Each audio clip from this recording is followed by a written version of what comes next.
Your Honor, I'd like to split up the house, the car, the money. This will be a pretty rocky divorce, and I would like to begin the proceedings with the divorce and the separation of the divorce that's inevitable. AJ, you get to take your talents to New England, and the Eagles get to move on without one of their top offensive players. Guys, appreciate you guys. It was a great 4-year run. Appreciate you being married. Great success. And thank you very much. Here are your parting gifts. The inevitable divorce is here. By Monday, the countdown begins. What day will A.J. Brown be dealt?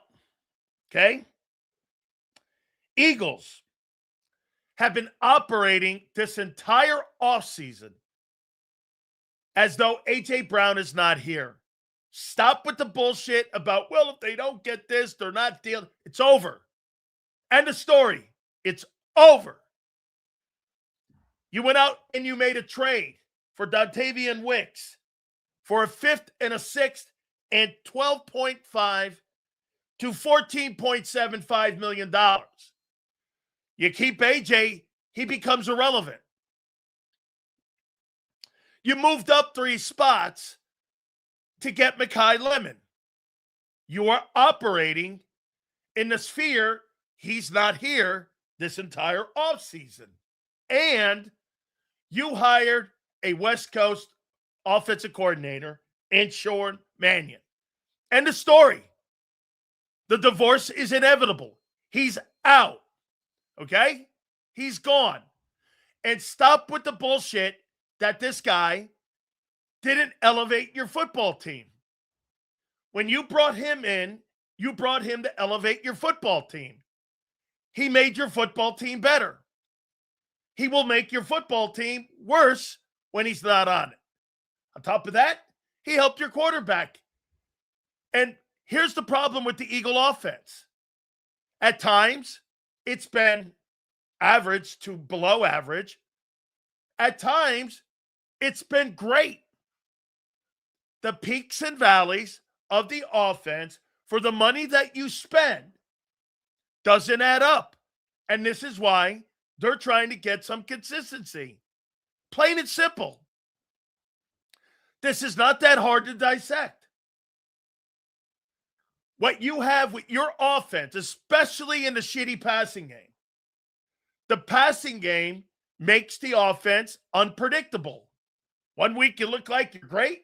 The next week you're dog shit. And it's because you've not had a balanced attack. And you've been spotty, good, and spotty, bad. Plain and simple. That's how it's acted. And that's how it's performed. I don't care how you add it up. And this is why all the schematic changes and additions have been gone after this offseason. It's not that simple just to say, well, hey.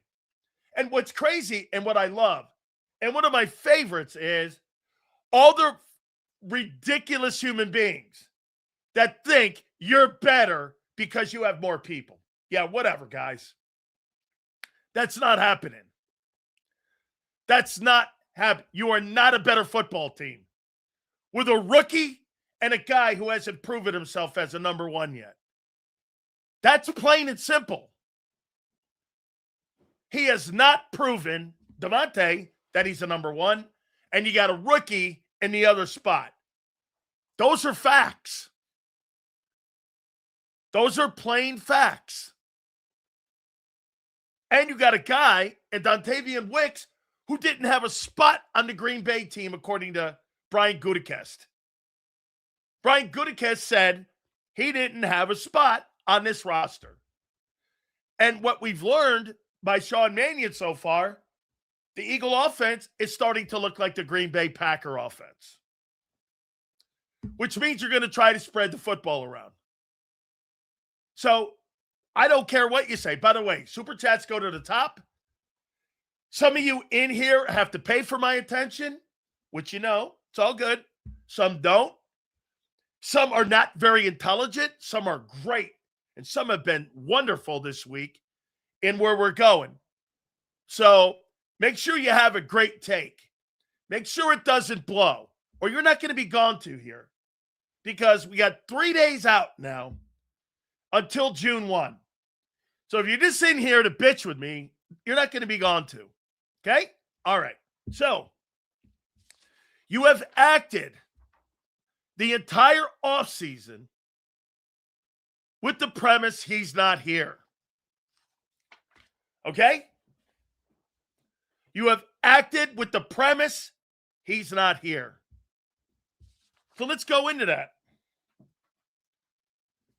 What day is A.J. Brown going to be dealt? I think the sooner the better. I do. Let's clean the slate. Let's move forward. Okay? Let's move forward. Get the guy out.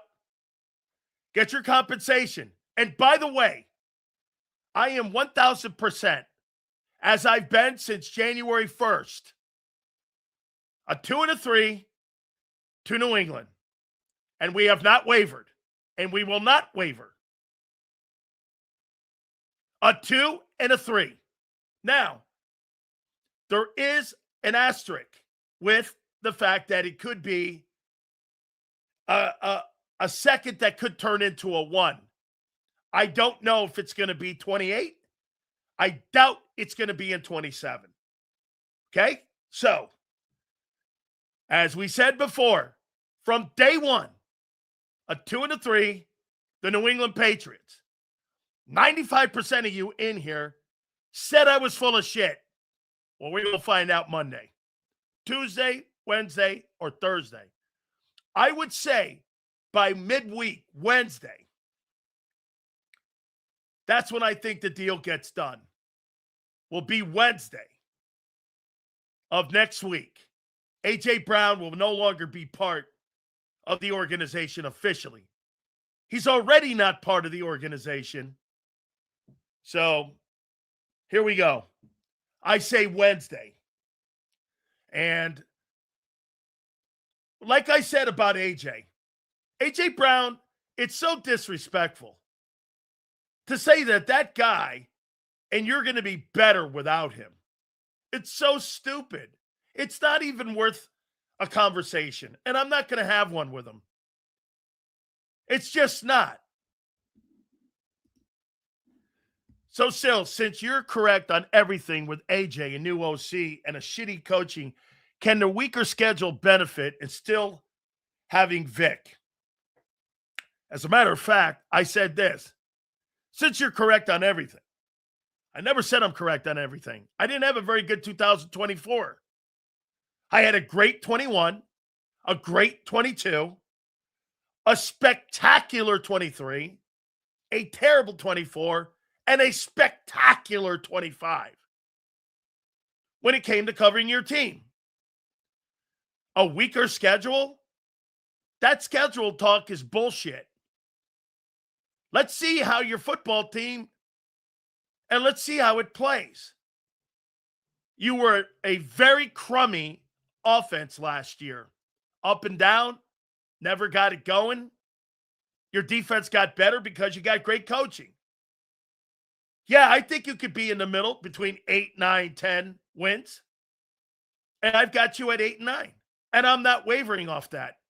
Without A.J. Brown, I'm clearly set on 8 and 9 in 2026. We will not. And unless you add Myles Garrett, I don't have a problem with 8 and 9. And by the way, we're not changing it unless somebody is added in September or August. That's significant. We're not changing. And we're far out. I have no problem making those conversations. So, to sit there and say that you're better without Brown, and you're better with a guy who's an unproven one and a rookie, and a collection of dudes is absurd. And that your passing game is going to be better is crazy. You have limited experience at the 1 and 2.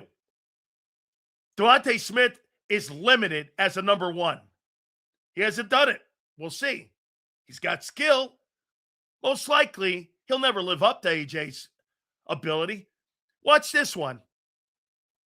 I guarantee you, people in here believe that Devontae Smith is going to have more numbers and better impact on the offense now that he's in the 1 slot. Well, I'll tell you what. That's so contradictory to what the Eagles have done. Think of this. They drafted him 10th overall. Following year, they didn't believe he was a 1. They traded for A.J. Brown. And they traded for a 1 in A.J. I've never seen that in pro football history, where you take the 10th pick, basically a lottery pick, and the following year, you go and make a move for another wideout using a first-round pick. Yeah, really? Okay. And as I said, I love the player. I think Devontae is a hell of a player. Let's see if he evolves into being a top-flight guy. Let's see if he evolves. You're assuming it. I want to see it. More power to you. And once again, as we said yesterday, either you're right or I'm wrong. We're going to find out in 2026. We'll find out. And no doubt, one of the reasons that the offense is in the position it is in this offseason is because, quite frankly, the offense has never, ever been consistent. One day it's great. One day it's bad. One day you get no completions in the second half. The next day you run for 200 yards. They're looking for consistency. Chills, I'm not attacking you, brother. I agree with you. So calm down. I'm not upset in any way, guy. You're assuming I am. I was just asking a question. With Vic still being here, it gives the offense some wiggle room. I think the defense, and by the way, Daff, I'm not ripping you, man. I'm not upset. Daff, at the end of the day, the defense and their success is going to be predicated on what you do on third down. I don't care how talented you are on defense. If you're constantly 3 and out in bad field position, your football team is not going to be able to sustain because you don't have a deep squad on defense. You're not deep at corner. You're not deep at safety. You're not deep at defensive line. You're deep at linebacker. That's it. You don't have a drop-off where you're going from Nakobe Dean to an Oren Burks or from a Nakobe Dean to a Jihad Campbell. You don't have that like you did a couple years ago. Your roster is not as deep. The 22, 23, and 24 rosters were deep. And again, I'm not debating this shit with people today. We're having a conversation about moving forward without A.J. Brown. And there's another note that's coming down the pike.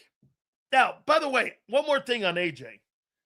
Could there be a football team that's going to parachute in on the 23rd hour?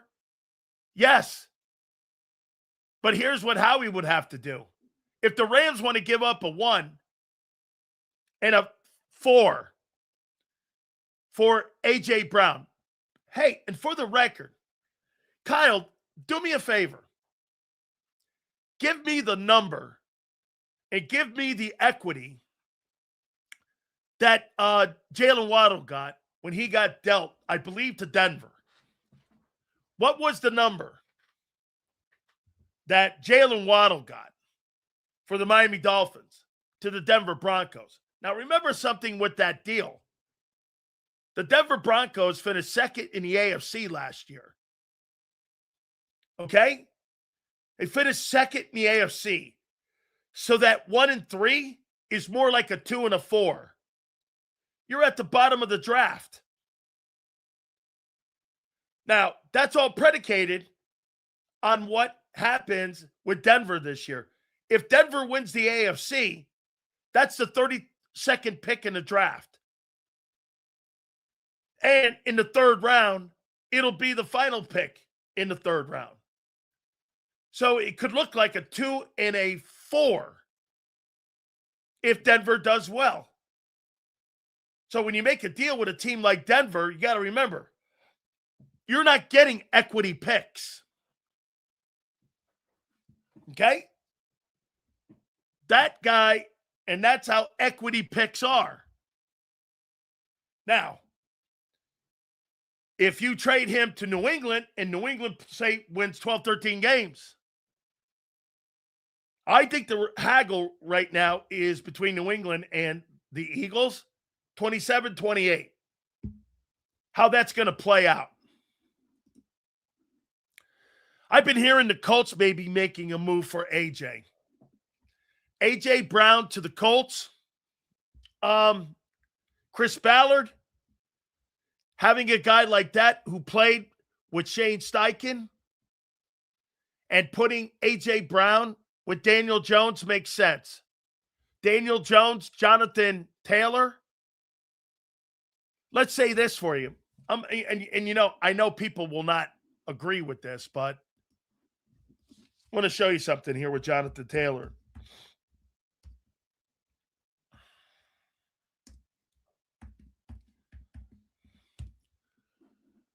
Jonathan Taylor.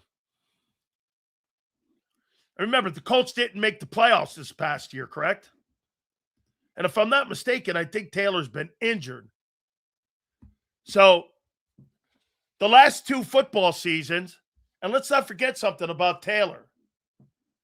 He was hurt in 22 and 23. Last 2 seasons, 1439 and 1585, and he led the NFL in touchdowns with 18.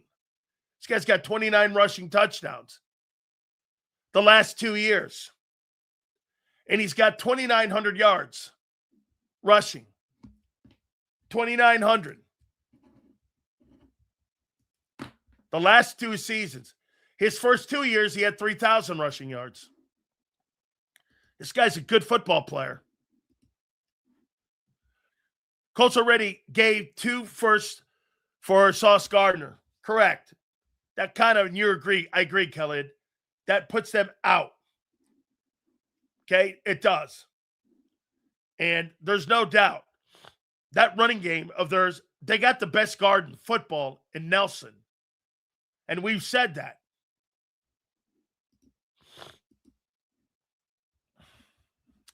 This is just my opinion, but the reason why I think Howie won't budge is because Howie saw that Denver ended up getting a 1 and a 3 for Waddle. Maybe.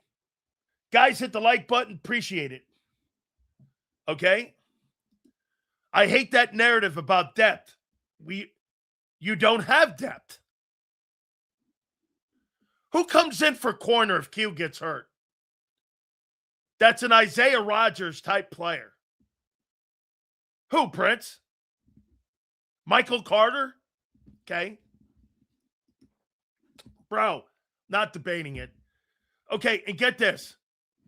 You probably think you're deep at defensive tackle too with Ty Robinson. Sure, okay. Waddle also younger, correct. All right, and by the way, we're going to take a look at the offseason so far for the Eagles too. All right? I'm sure you felt highly of Rodgers before the 24 season, right, Sills? Actually, Frank Reich came on the program and said that when he was the head football coach there in Indianapolis, that Isaiah Rodgers was a hell of a player, more special teams-wise, but he was going to give the Eagles some good football, and he turned out to be right. By the way, covered, you can go back and listen to Frank Reich make those comments here on the program when he was the head football coach, I believe, of the, let's see, Frank came on when he was the head coach of the Colts and the Panthers. So I believe it was the Colts. Sales, who comes in for Mahomes? Who comes in for Myles Garrett? I never said those teams were deep. Your roster was fucking better. Are you trying, get this, do you believe this? You're in 2024, your backups were Moro Ajomo and Thomas Booker. Now your backups are this kid Young and Ty Robinson. Crowley, you think you're better today than you were in the Super Bowl year? You probably do, don't you? Hold on, Crowley. I'm talking about you. Do you believe you're better today than you were in the Super Bowl year when Moro Ajomo and Thomas Booker were your backups, compared to now you've got Young and Ty Robinson as your backups? Do you believe you're better in your backup group? Knowing you, you do. And you probably believe that. That's the difference in your football team. No, but answer your question. You won the Super Bowl because you had depth. Those teams don't have depth.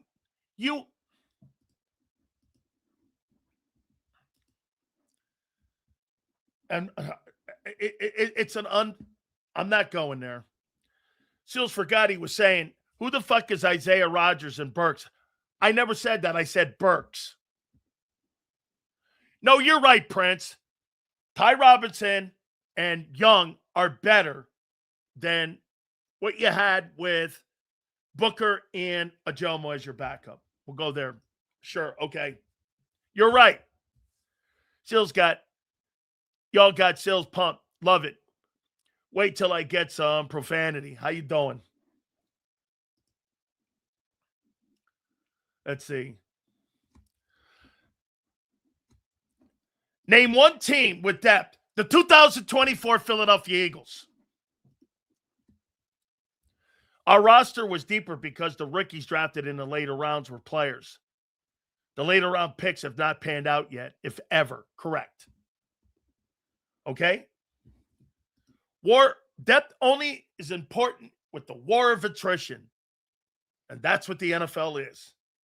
It's the war of attrition. Correct. Yes. Agree. If you don't have the roster, and this is what has made Roseman one of the top 3 general managers in football, is because, get this, ignoring your question, it's a stupid question. I answered it. The 2024 Philadelphia Eagles were deep. That's the team that won the Super Bowl. That's the answer. Are the Bengals deep? No. Are the Broncos deep? No. Are the Rams? No. You were. That's the answer. That was my statement. You're not as deep as 24 or 22. You're not listening, as always. Okay? Look up Smitty's receiving yards his rookie year. Who else was at wide receiver? But, hey, then why did you draft and use then why did you use a number 1 pick the following year if he was so electric? Then why was he so electric? You went out and made a trade. Sales, some of us are here to watch stupid people be informed that they are indeed stupid. Let it out, my guy. I can't believe the idiotic folks in here. And but you got to remember something, underdog. Remember something here. Some of these morons in here, they're total fans, which is cool. And I don't have a problem with that. You have every right to be a fan. Some people, like here, like this guy who's got 700 different handles in here. I don't even know what he says. I don't even really read it. I don't care. So he just comes in here just to like come in here every day. We make his life. So that's cool. I don't know what he says, nor do I care. However, there's some folks in here who really believe that you'll be a better football team without A.J. Brown. It's crazy. Okay? Here, as Prince would say, you have no right to introduce the President of the United States because his philosophy doesn't coincide with you introducing somebody. So he's going to tell you what to do in your life. And so you're compromised. And underdog, what he's saying is that you don't have a mind of your own. Pretty rich, huh? Pretty rich. All right. So let's do this. The Eagle offseason. Okay? So far, on May 29th,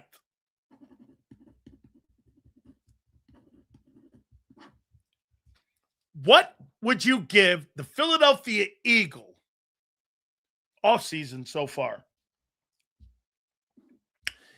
In talent,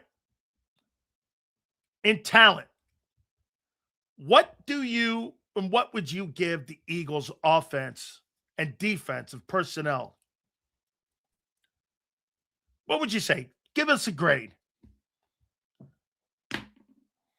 What would you say? B plus. B plus. Let's see here. B to A minus. C. What else? Let's see here. C minus. Okay. Let's take a look at this.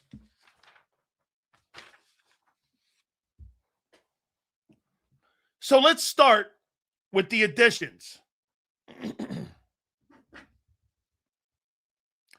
What would you give the addition of Dontavian Wicks? Most likely the third guy. Let's take a look at Dontavian Wicks and what he's done in his NFL career. Dontavian Wicks. Let's see what he did last year, because that's kind of what we can go by. See what Dontavian Wicks did. Dontavian Wicks a year ago had 30 catches for 332 yards. Okay? 30 catches for 332, and he started 7 games. So he wasn't really even a starter. Jahan Dotson started every game. But because the quarterback couldn't throw the football to the 3 spot, you never know really how good Jahan Dotson would have ever been.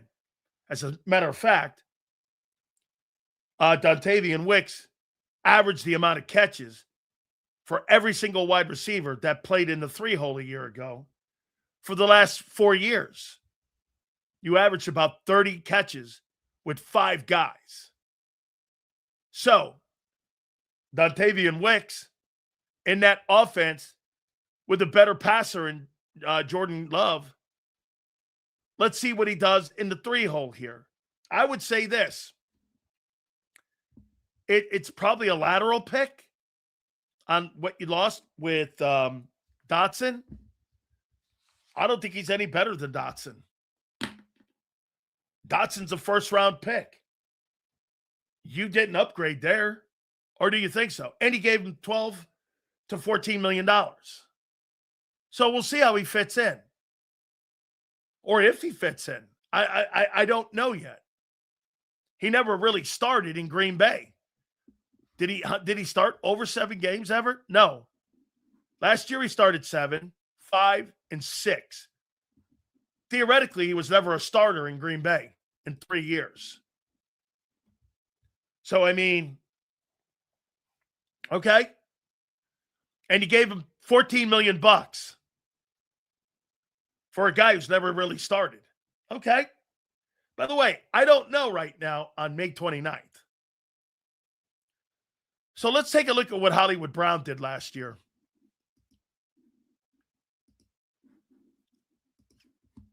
Hollywood Brown, what did he do last year?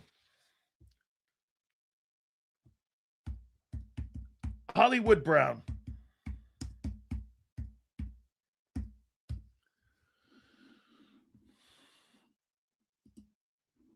Hollywood Brown started 6 games. So, as a matter of fact, Dontavian started 7. Hollywood Brown started 6 ball games. So that's 13 games between the last 2 dudes that started in the NFL last year with 2 dudes. Last year, he had 49 catches in Kansas City for 587 yards and 5 touchdowns. Pretty pedestrian. I mean, but then again, got to remember something about Kansas City. Kansas City spreads the ball around to a ton of receivers because the quarterback can spread the ball around to just about everybody he wants. Okay? So 30 catches for 332 for Wicks, 49 catches and 587 and 5 touchdowns for Brown. Okay? I'll give you my grades here in a minute. Jonathan Grenard. Now, I don't know what's happened with him a year ago. I know he only had 3 sacks, 3.5 sacks, I think. Year before that, he had about 23 sacks in the last 2 years or the 2 previous years. Was it schematics? Was he injured? I don't know what happened. Is he getting older? So, to me, he's coming off a down year. How could anybody say he's coming off a great year? He had 3 sacks. He came off as much of a disappointing year as Jalen Carter did because he was hurt. That's part of it. The guy had 3 sacks. Now, the 2 previous years, he had 11.5. Couple of years back, you guys went and got Robert Quinn. Had 17 sacks the year before. He was a disaster in Philly. I'm not saying that Jonathan Grenard is going to be a disaster. That's not at all what I'm saying. But don't sit there and tell me, coming off an injury or whatever, that a guy goes from 22.5 sacks to 3, that there wasn't something going on a year ago. Now, maybe it was, maybe it was contract shit. I'm giving the guy the benefit of the doubt. I'm not down on it. Yeah, Bird was ass, and he was on the All-Pro team last year. He got to prove it, Sills. I'm not sold on him. No, like I said, no, hang on here, Flex. The 2 previous years and plus his career, he's a good player. I'm not disrespecting the guy at all. Hey, by the way, 332 and 587. 9, 8. That still doesn't that doesn't even recover the amount of presence and yards and touchdowns that AJ brought in a down year last year with those 2 guys, Wicks and Brown. I mean, sure. I mean, we'll see. One more thing on Jonathan Grenard. I'm not down on the guy. I think he's a good football player. So it's not a rip. Yeah, but we got to see how healthy he can stay, though. Flexing, that's my takeaway. Dude, could it have been contract last year? Could it have been the inability of the offense to stay on the field because the quarterback sucks so bad? Yes, to all of that. But don't sit here and tell me on May 29th the guy's an upgrade from Phillips when he comes off a 3-sack year. That's absurd. Oh, he's better. Based on what? Last year? That's not the case. Landon Dickerson 2 years ago was a spectacular guard. Okay? Last year he wasn't. Correct me.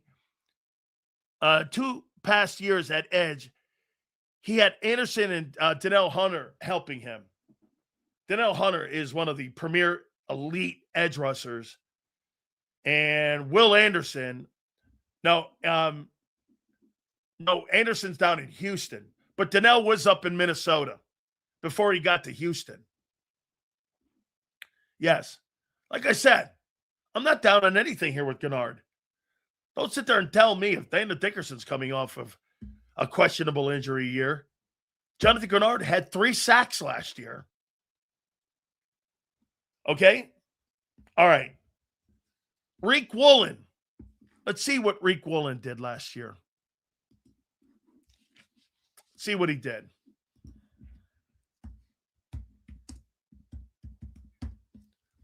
By the way, I'm just telling you who the players are.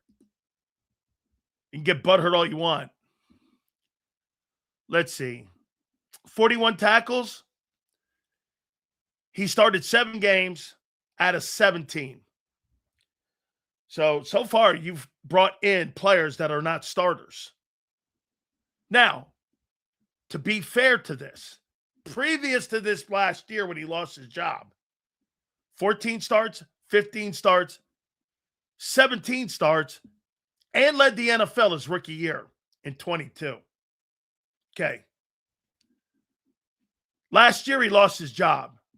And prior to that, 46, 42 tackles. Those are really good, especially for a corner.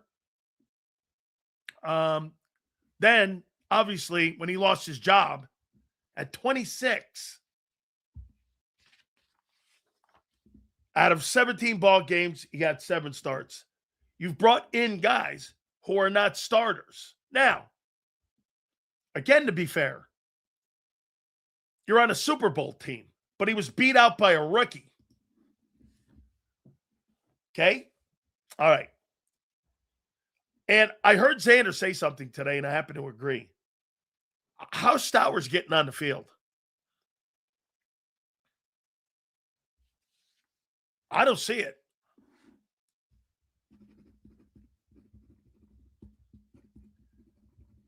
I don't. Guy can't fucking block. I mean, I'm going to show you something with Eli Stowers at Vanderbilt.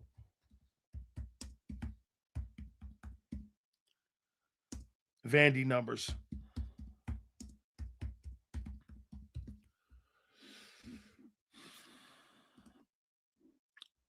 So here's Eli Stowers at Vanderbilt. Vanderbilt started getting really good. Okay? Yeah. I had forgotten he started at A&M. Okay? He had started at Texas A&M. Let's see here. Here's one number. Okay. So Stowers a year ago had 62 catches for 769 yards. Very good. Okay. Especially for a guy that's not a starter, per se. I mean, he's just not a starter because he can't block. Now, I think what you can do with him is do the same stuff with the kid that you see down in Atlanta. That kid Pitts. Pitts is not a very good blocker at all. They play him in space. Okay? And when you watched him, okay, that's a fair comment. But do you gauge it off of his quarterback as well? Well, Diego Pavia played exceptionally well at Vanderbilt and spread the ball around. He did a great job there as a quarterback there at Vandy. The problem wasn't the quarterback at all. He was a fine quarterback in college. Is he a pro guy? No. He's 5'9". He's not going to play in the NFL. That guy is not playing unless that guy eats Jack and the Beanstalk beans. He's not playing. I mean, you'd have to give that guy Jack and the Beanstalk beans for that guy to play in the NFL. That's just not happening. 5'9"? This guy needs a Tokyo phone book to look you in the eye. But he was good in college. And he spread the ball around. But Stowers didn't get on the field really much as a starter, especially when you had to play teams like Alabama and you had to play them Georgia teams because they had to run the football. Okay? Let's see here. So here, and Makai Lemon being added. So as I said, Dontavian Wicks, he's okay. Not exceptional. Hollywood Brown, I think his best years are past him, but not bad. Jonathan Grenard coming off an injured year. I'm assuming it's an injured year. 3 sacks. Okay. 2 previous, I'm going to give the guy the benefit of the doubt. But he is coming off an injured year. Reek Woolen, all the physical attributes to be a good football player. Let's see if he can put it together on his 1-year deal. And Eli Stowers, I don't know where you're putting him on the field. We'll see. And Makai Lemon, as I've told you before, I voted for the guy for the Biletnikoff Award. I thought he was one of the most productive receivers in the NFL, college football last year. And did I think he was one of the top 15 players in the draft? Yes, I did. Yes, I did.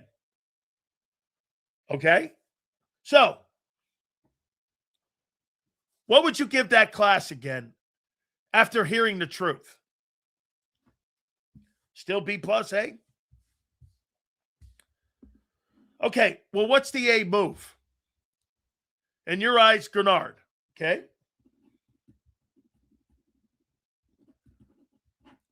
Grenard's the A move, right?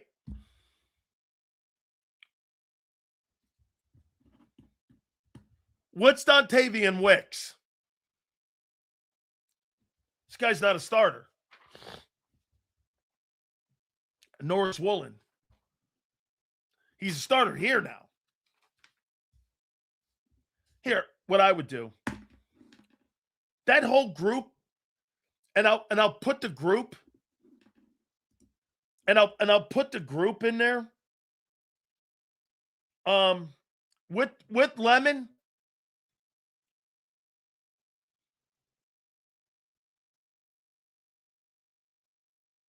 I'll go B-.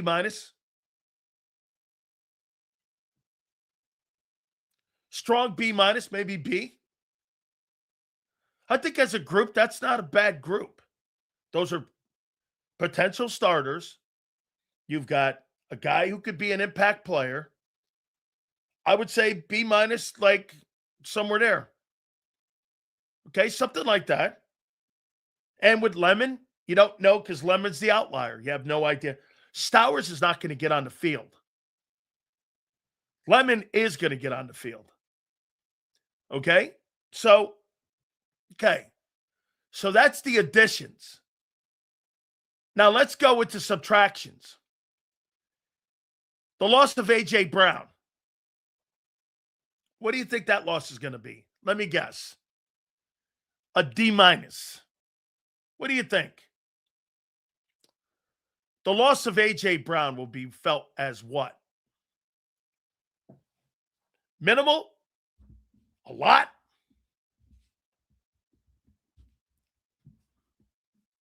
Loss of A.J. Significant?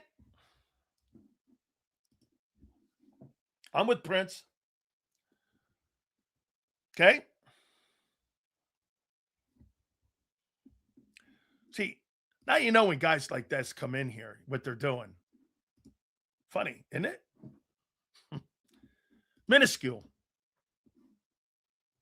Even Sig. Okay. So, I think it's huge. I do. How about the loss of Reed Blankenship? in your safety spot? Minimal, big, or nothing?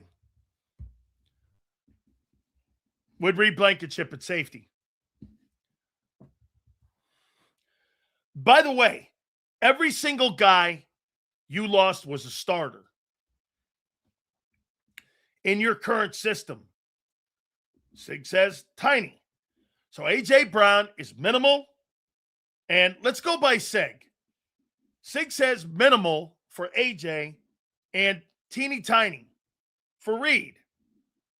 Sig, what's the loss of Nakobe Dean? Minimal?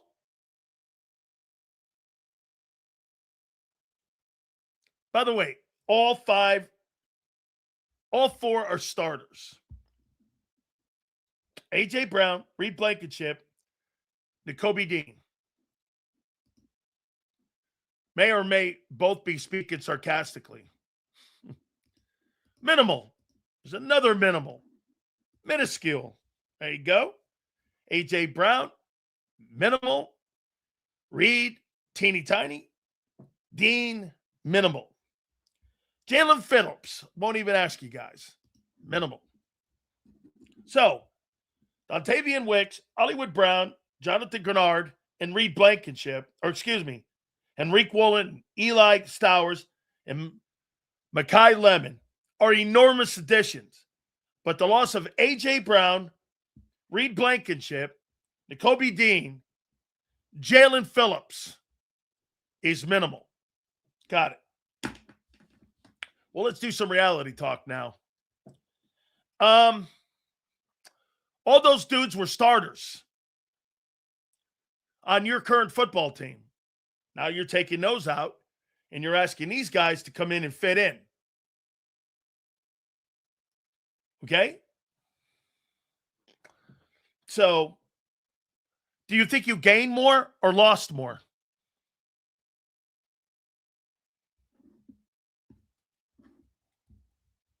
Do you think you gained more or lost more in talent acquisition this offseason? What do you think?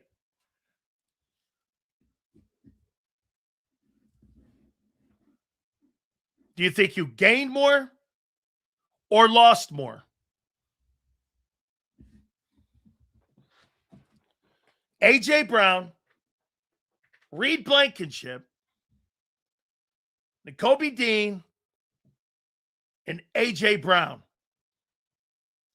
You think you gained more with Dontavian Wicks, Hollywood Brown, Eli Stowers, Mekhi Lemon,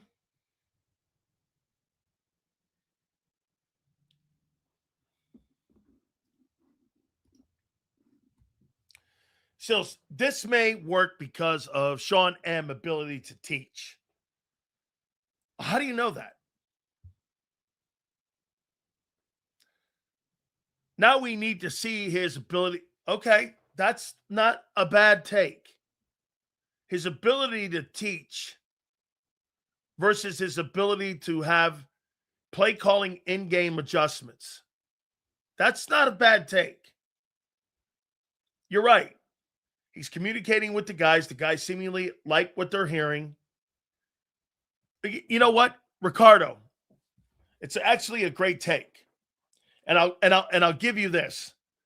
I really don't have a problem with Sean Mannion drawing up a play on a chalkboard. My problem's going to come down to Sundays. He's never done it. Just because somebody teaches you how to fly a plane doesn't mean you know how to fly the plane.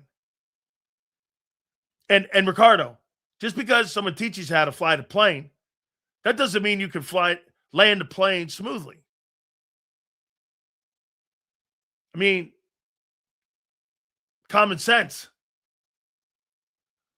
If it and here's something else. If it takes time for players to develop, how in God's name is it not going to take time for a coordinator to develop? You're a better coordinator today with Andy Reid because he's got more talent at quarterback than he did in Philly, and Andy's more seasoned. How in God's name do you not, and do you think, and how in world do you go, well, Sean Mannion's going to be great out of the gate? That's like saying Mekhi Leonard's not going to go through rookie bumps and bruises and learning the position. You guys make no sense. Not all of you. Some of you make no sense. So I like the secondary better now. I think you're starting off in a better place secondary-wise than you were a year ago. Yeah, I think that's a fair comment. The D-line is the same level.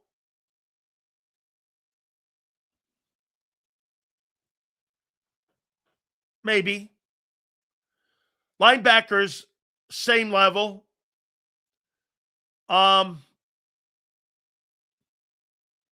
think you were better a year ago, but not off that much. For wide receiver, we lost Mopey. Mopster and AJ. You still lost a productive player.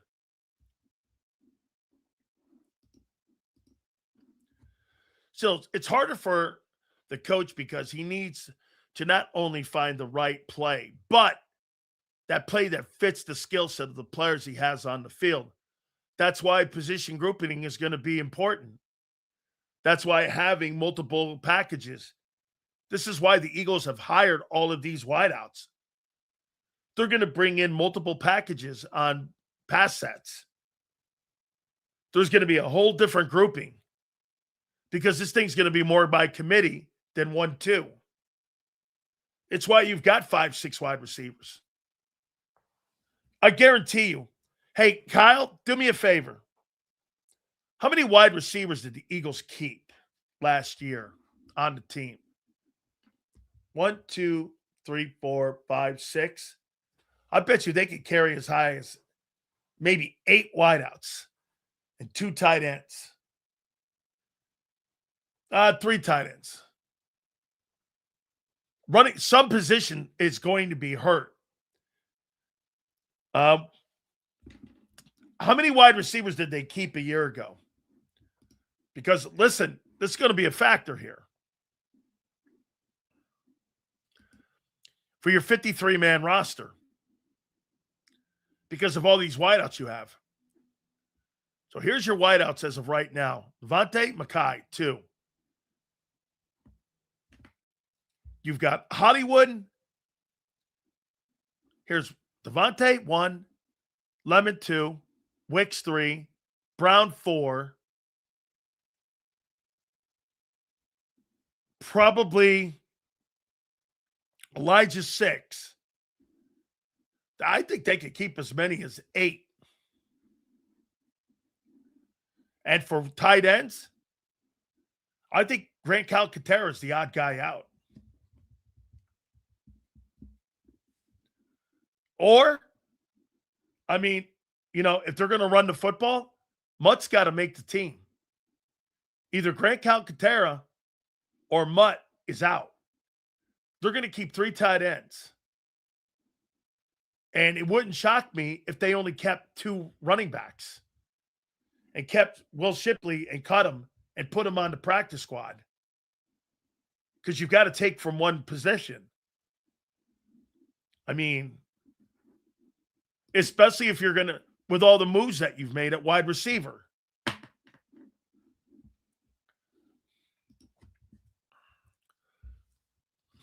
Let's see here. 1 and 2 is in stone. Smith and Lemon. How can you say that Lemon's in stone? So you're handing him the job without earning it? How do you know Lemon is not Rager? And I'm not saying he is. You're just going to assume that? Hey, dude, right now, I say that Dontavian Wicks and Hollywood Brown are better than Lemon until Lemon proves it. You're going to fucking hand a guy a job because you drafted him high? When you're trying to evolve an offense? I'm not putting a guy in there because I drafted him. I'm putting a guy in there because he moves the needle for me. That's how Vic does it. I mean, how can you say Lemon is the number? By the way, I wouldn't be surprised if Lemon starts out as the third guy and evolves into the two. Bro, you got to win football games.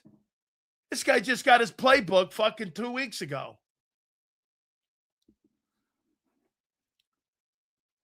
And like I said, all the things he did in college have no bearing on what he's going to do here. I don't think you would have voted for Ray. Dude, that has nothing to do with the 2026 Philadelphia Eagles season.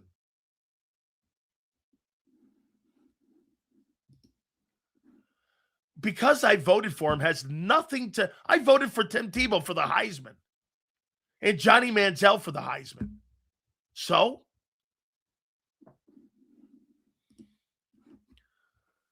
That's my problem having Nick as the head coach. With the defense, 25 points a game will win you 12 games. Yeah.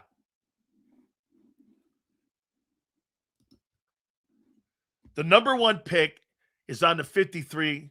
Doesn't mean he starts. But I bet he does. I bet he does too. I bet he does. But I would like him to earn it because you have depth. Make him go out and earn it. It's nothing wrong with earning something in life.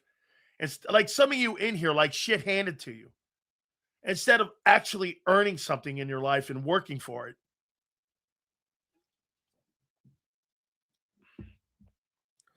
Some of you guys like shit handed to you.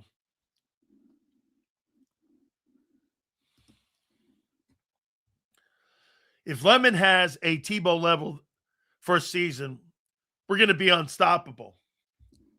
I don't know what that has to do with anything, but okay.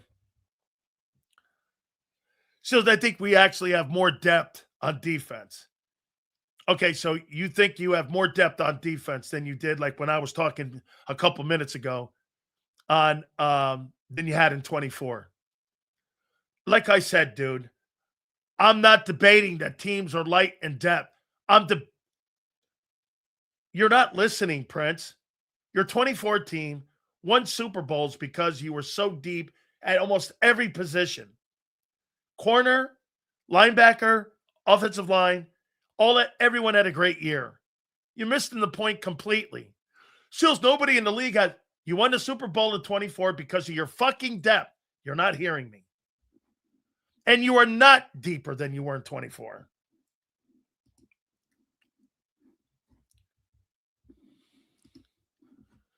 Some of you guys eat pieces of shit for breakfast. Some of them eat stupid pills. Even at 17 when we lost Wentz, that's depth, right? Because you had Foles. And then when you lost Jason Peters, that's depth. Okay? That's depth.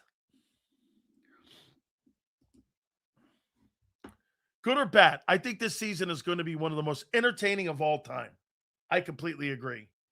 100%. So, personally, I think you got a lot of questions coming into this year. You lost 4 starters on your football team this year. Am I right? Let's see. You lost Phillips. You lost Dean. You lost Dory, you filled them. And you lost Phillips, Dean, Blankenship. 3 starters on D and 1 centerpiece offensive player in A.J. Brown. Okay? And you've added Wicks, Brown, Grenard, Woolen, Stowers, and Lemon. Okay. With all those guys, I don't know who Lemon is. I don't know who Stowers is. Woolen should be a better... How about this about Woolen? Woolen should be a better player than what he's performed the last 2 years.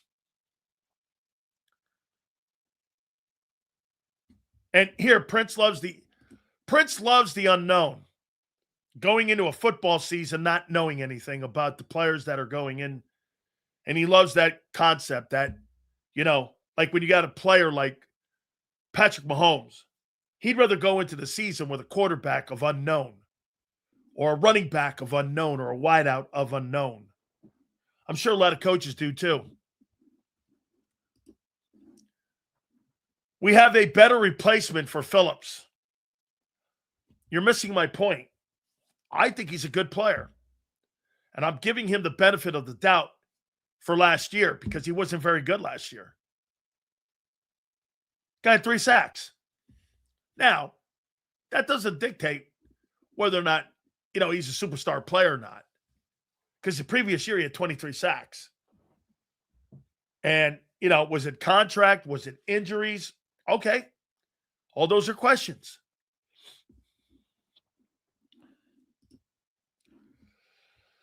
Seals, we shouldn't downplay how much the AJ drama could have drug down the locker room on the off the field. I have not heard one football player make one comment about AJ being a distraction on the football team. That's a made-up comment made by the fans and by some media people. I have not heard one football player. And by the way, SS, to your point, once AJ is gone, if you start hearing players bring that up once he's gone, then we have a different conversation.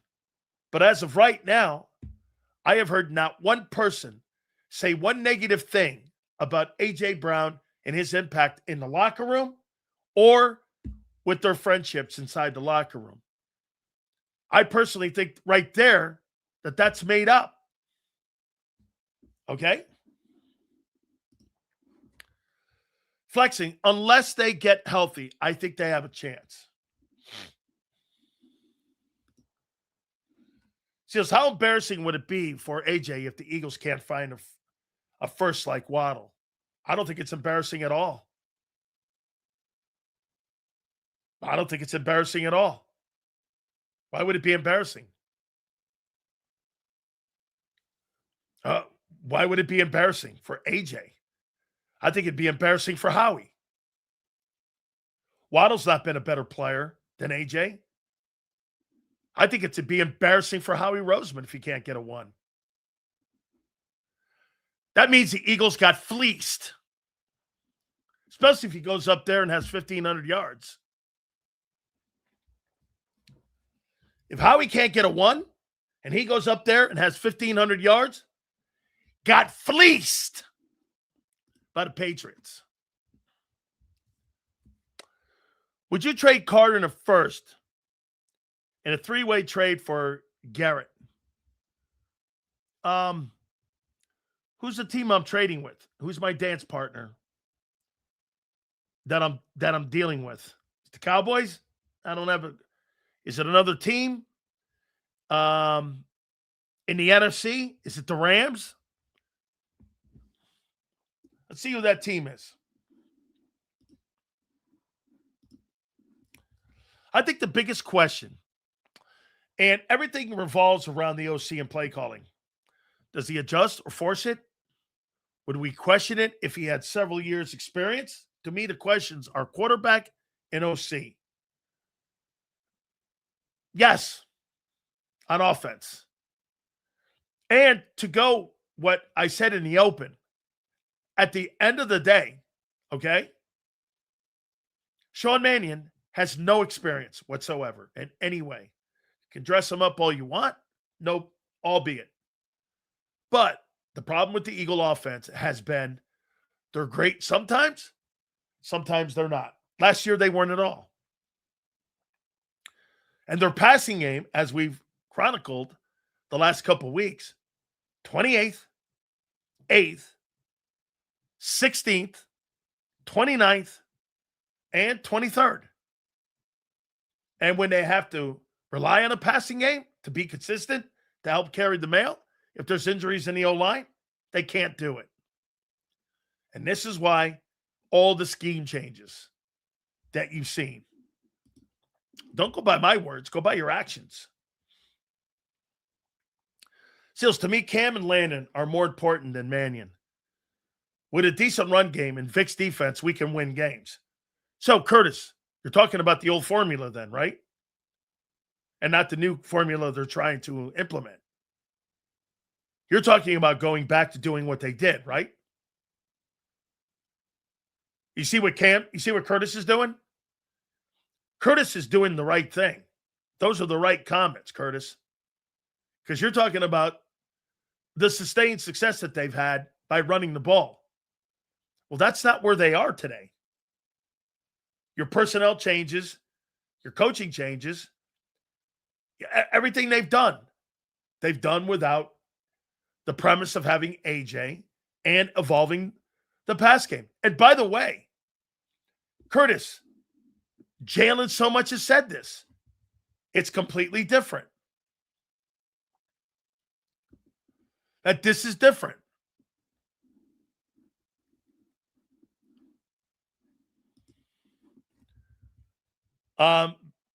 He'd be under center this time. We'll see.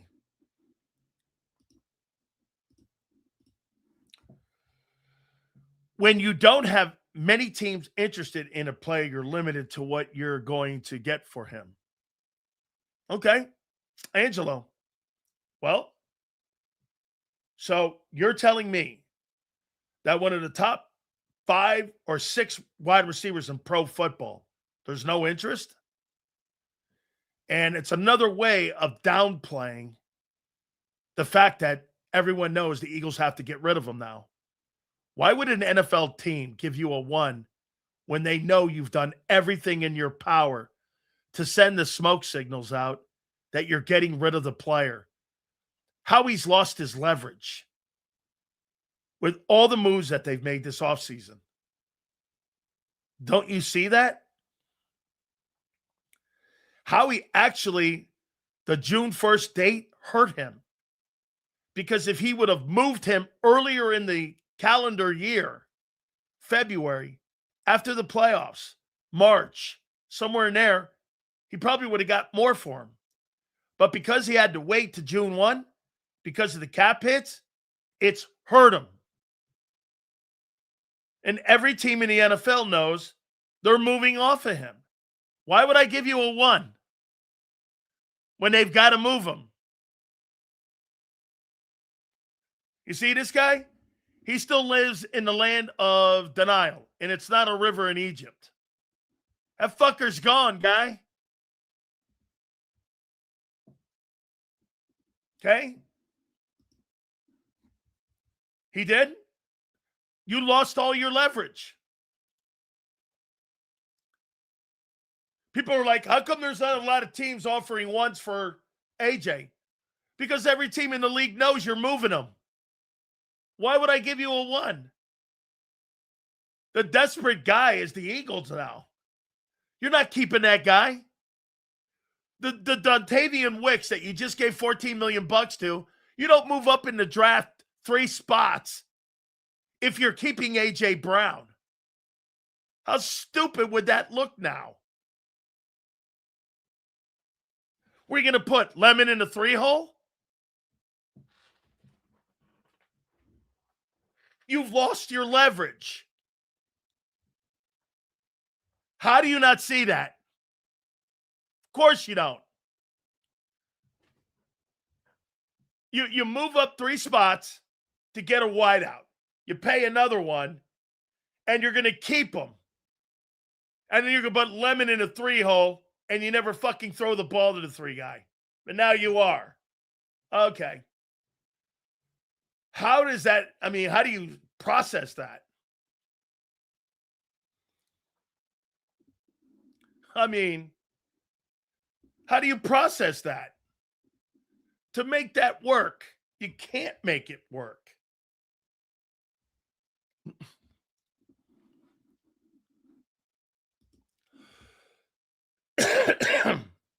Philly 500 said they could keep him till week 8. Like Ertz on your show. Why would you keep him until week 8 and have no leverage? Why?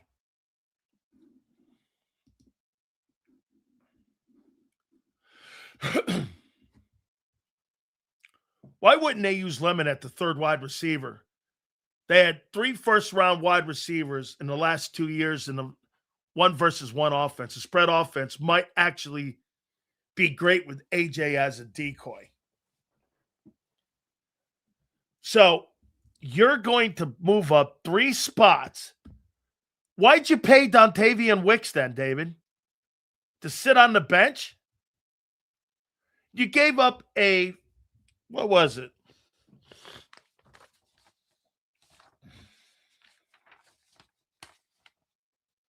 What'd you give up for that guy? What'd you give up for him? A 5 and a 6 for him and $14 million. Potential of 14.75. What are you doing with him?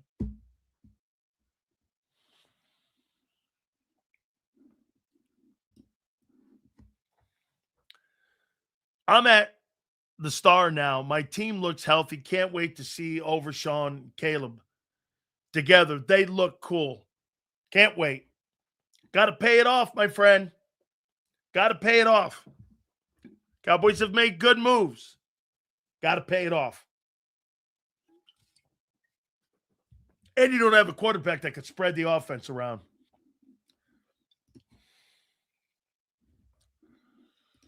So you got 3 first-round draft choices basically that you wasted.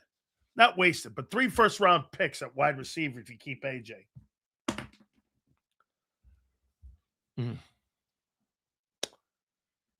Sills, Jalen struggled against zone coverage last year.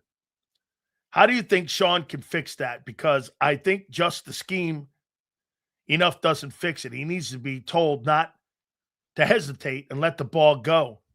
Ricardo, let me ask you this. Just for like, do you think that Jalen Hurts is do you think he's an anticipation thrower? Like when he throws the ball with the anticipation that the wide receiver is going to turn around on the spot. He's never done that. That's not who he is. Okay? He doesn't trust himself in the pocket. That's why he's late on throws. Now, what will help him is being under center and up-tempo. I actually think he's pretty good up-tempo. When he gets in any kind of up-tempo, and what they could do is start limiting the defensive personnel changes, I think they get better. I think he's really good at up-tempo. Okay?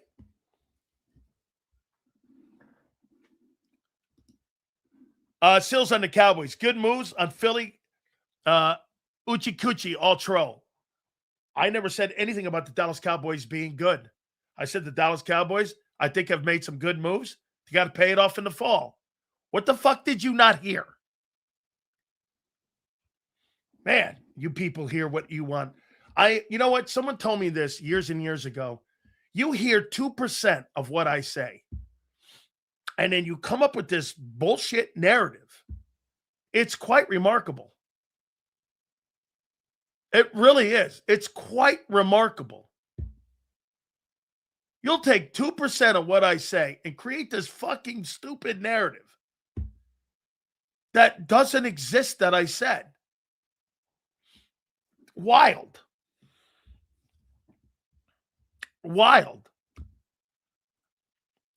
Ricardo, scheme can absolutely help. The coach needs to be able to draw up the right routes against the zone. I completely disagree with this take. You can draw up all the great routes all you want. If your play caller doesn't know what the fuck he's doing, it's irrelevant. It's totally irrelevant. Still's using his NFL inside info to make predictions. Keep it up, Nancy Silios. Yeah, okay. Keep crying, guy. What are you moaning about something we said? Obviously. Hey, like I said, anytime somebody gets like this, It's a massive W and fuels me more.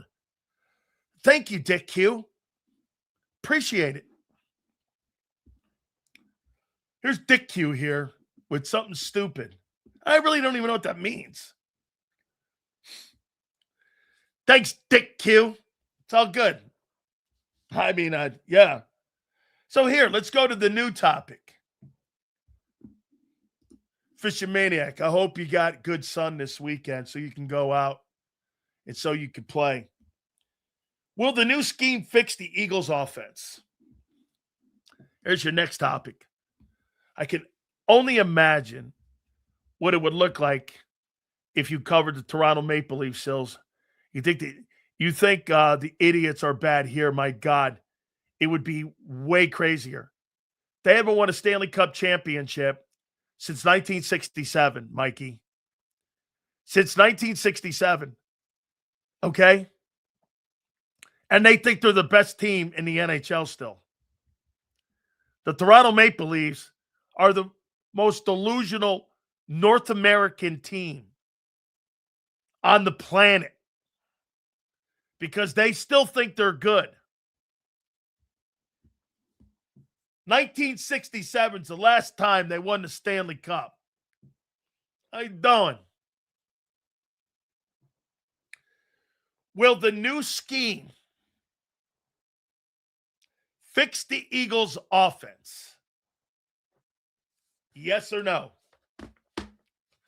I love these topics because now I have written many of these down. And boy, I got to tell you, man, I said this before. Am I coming off the fucking top rope this year? Yes. Let's make sure we put them all on the screen. Yes. Yes. Fuck yes. I'm going to replay all these too. I am. I'm going to replay all of them. Because a year ago, I didn't save him because all of you said the same thing about Kevin Patullo. And I didn't save him. Would have been classic to replay those. Okay? Go Sue. She says the new scheme is going to fix all the Eagle issues. Right? One more time. The new scheme for offense, the new offensive scheme is going to fix the Philadelphia Eagle offense in 26. Yes or no? Of course he'll be the excuse. Mannion sucked. They don't get that excuse anymore. How many coordinators are going to keep going through before Nick gets fired? Because he hired the same kind of guy. Yep. Everybody's on board. All right. So we agree that what they're doing right now is fixing the passing game and fixing the run game. Right? There you go. Perfect. Perfect. The new scheme is by far more important than anybody we've lost or anyone we've added. There you go. Doesn't really matter if you put practice squad guys in there or not. The new scheme is going to help the passing game. Even though the last 4 years, nothing could. Got it. I see you, brother. I'm keeping an eye on the ones that are keeping it real. So funny seeing people believing Hurts can spread the ball around when he's never done it in his career.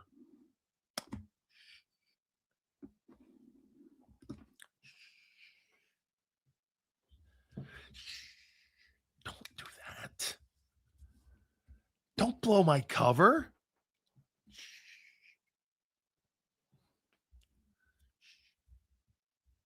Come on, man. You got to keep it real. Don't let them think that. You crazy? Don't blow it. It will not fix the offense. The only thing it's going to help is the defense bringing Myles Garrett. I'll give you Hookah Lewis Carter. Thank you. Hookah Luga Carter and a first-round pick in a three-way trade. AJ goes to the Pats. You're working at three-way, huh, Kim? Kim likes a three-way. I say that with respect, Kim. So no more excuses for Jalen and the Jalenites. Shh. Man, Alvin, not you too. Schemes fixing the offense, which means it fixed the quarterback, which means Mannion is a grand slam, which means Hurts will be a top 5 passer in the league.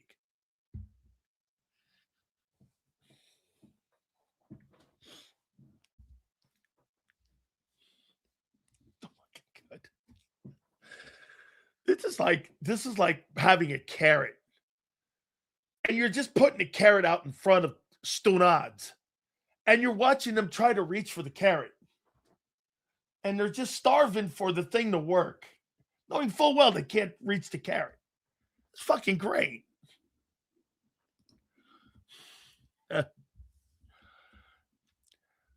So, no more excuses. Yeah.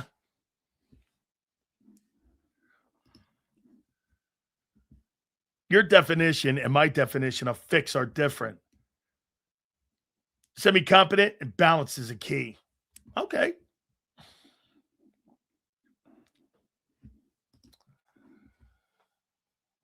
They're going to be on your ass now, Kim. Kim's a New York chick. She can handle any dude on her ass. Flick him off like a flea. Kim can handle herself. She's now officially going to be a sports talker.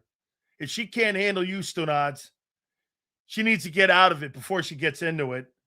Don't get into the submarine, Kim, unless you're ready to pull the hatch down and go down deep. I say that with respect again. I love Hurts. If he can't work with this scheme and there's no sign of Nick getting in the way all year, we should definitely move on from Hurts. No excuses for sure.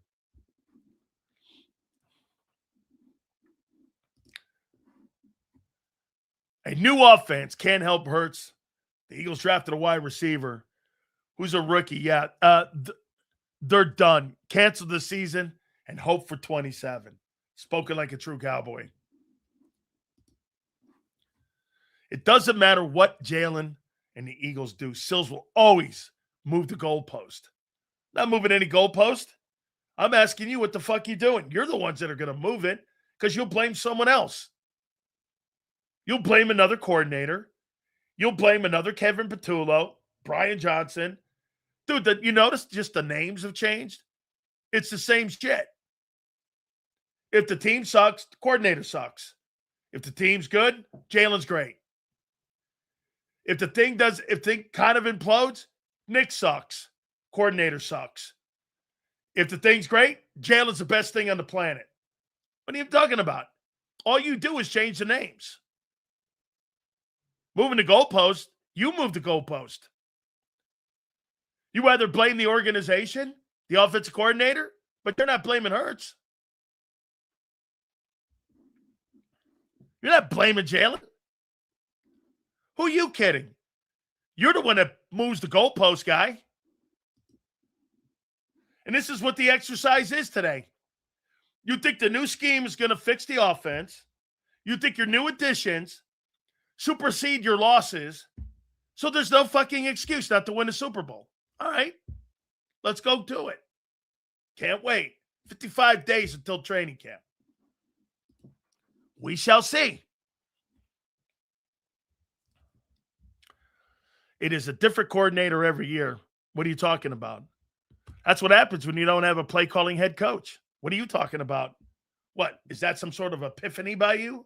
Congratulations, guy. When you don't have a guy in the get this. When you have other teams, they don't fire their coordinators if they don't make the Super Bowl. The only place that works is Philly. So you're not going to develop Sean Mannion, whether he's good or not.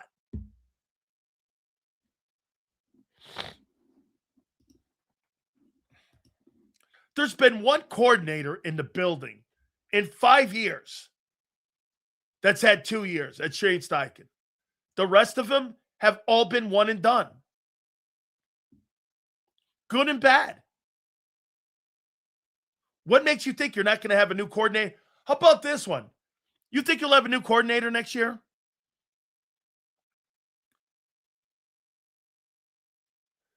You think they'll have a new offensive coordinator next year? Yes or no? I asked this question I haven't asked it yet this year.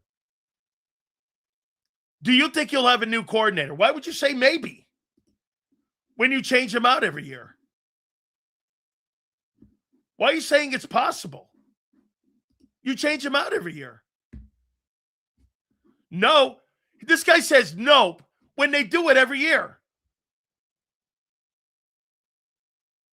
He says no when they do it every year since 22.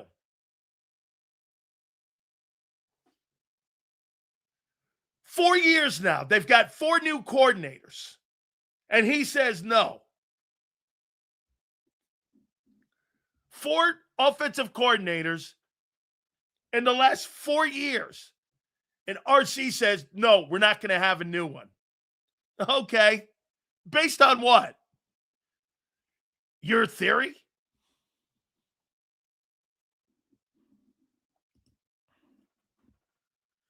The OC will either get a head coaching job or get fired. So the answer is a new coordinator, correct? Even if you believe that. So a new coordinator, right?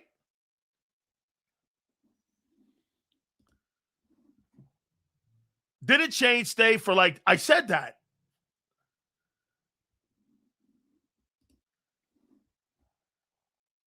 "3 days and always jogging will be off my team."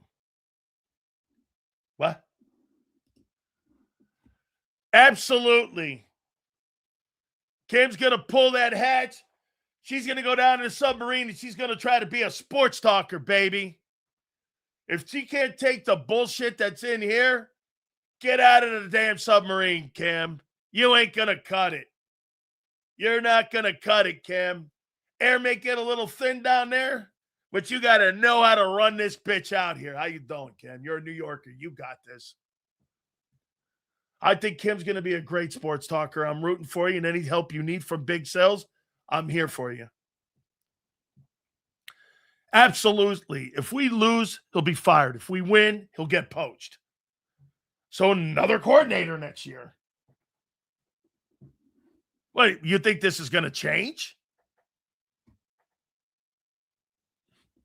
He'll stay because he'll stay. But Kellen Moore had a U-Haul in week 14 parked outside the front of his house. And as soon as he could get away from that quarterback who throws dirt balls like he's Jimmy Rollins, he wanted to go down and coach Tyler Shook. Tyler Shook. I have to look that guy's name up. Who the fuck is the Tyler Shook? Actually had a pretty good year last year. Imagine this. Kellen Moore made Tyler Shook the all-rookie quarterback. What school did that dude go to? Tyler Shook. Shook. I got it right? Tyler Shook. Tyler Shook actually showed more. No, I can't go there because I don't believe that even. Tyler Shook showed more promise than Jalen. Nah, you can't go there. That's not true. Oh, one last nugget before we get to Big C. I hope he's in a good mood today. Leave that aside. All right. Hey, listen. I got one thing here for you, though. Lamar Jackson is getting ready to get paid $62 million. You think Hurts will get $63 million?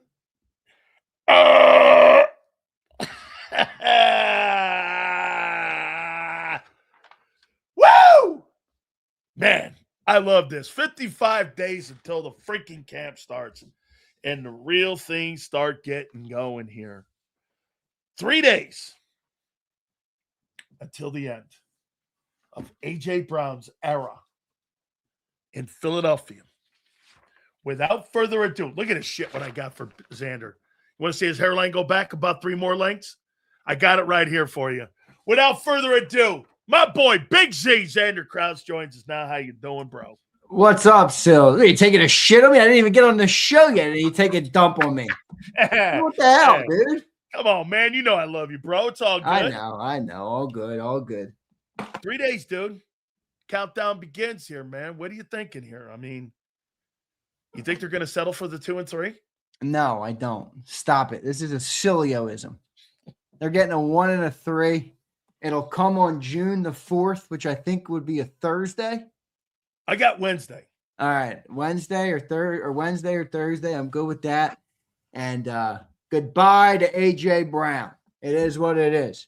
But I don't think it. I think they're gonna have to. They can make hay without him. I mean, you act like Sileo that the first thing a team needs when they want to be a good organization is a diva wide receiver. Don't go and get anything until you get your diva. And if you lose your diva, you're cooked.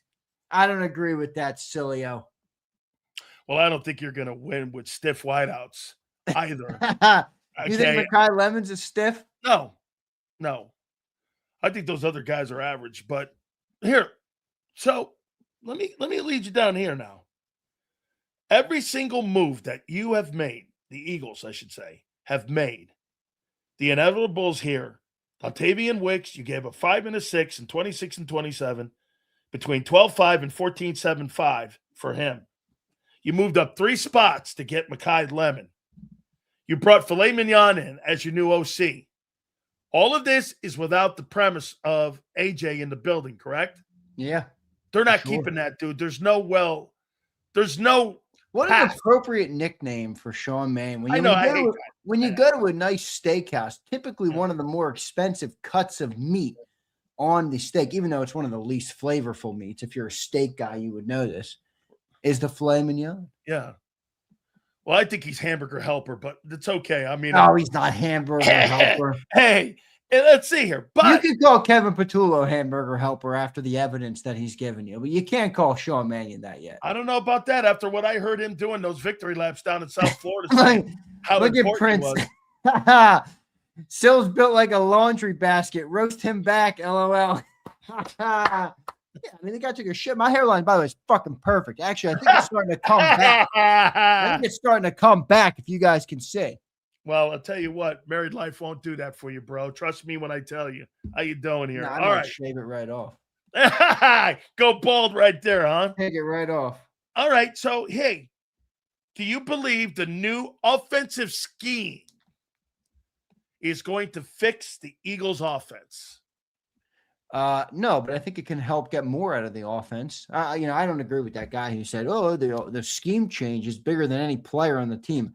No, I don't agree with that. I mean, look, I'm a players first approach. That would be my thought process with it. But I do think there are different degrees to which a scheme can help an offense and help players and help, production and things of that nature. So I think it was time for a change. But I also think it's very fair for you as someone who's a little bit more maybe pessimistic on the team to say, well, why are you doing this? I understand that as well.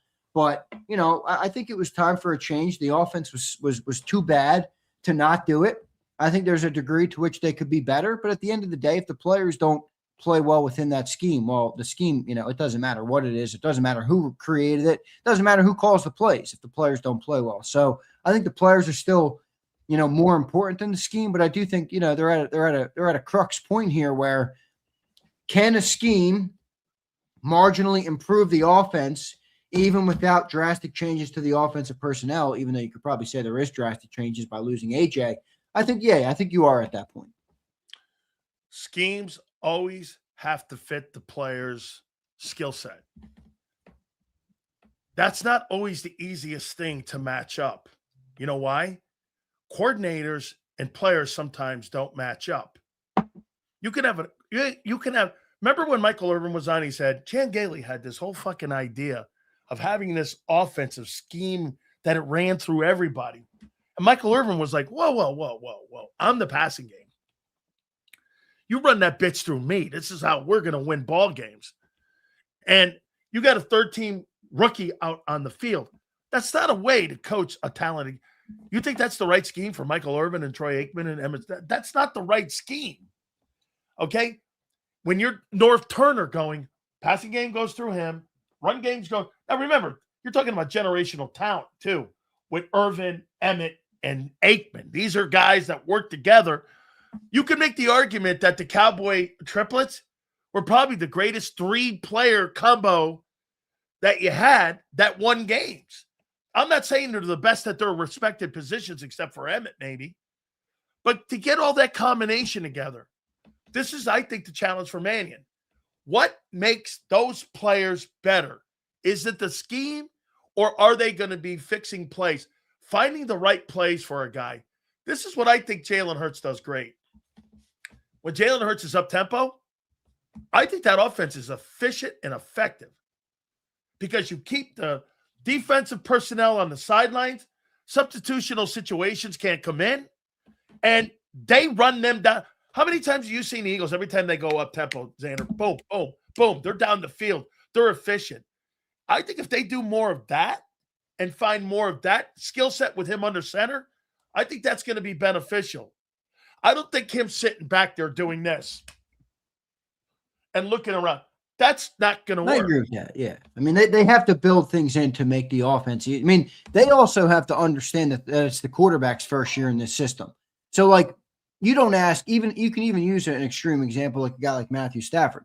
You're not going to ask Matthew Stafford in year one in a system to play like Matthew Stafford in year four in a system. There's just different things you add on. You get more comfortable. I mean, you even heard it on the flip side in Philly this week when I think it was Zach Bond, not Jordan Davis, who's talking about now Vic Fangio knows the players.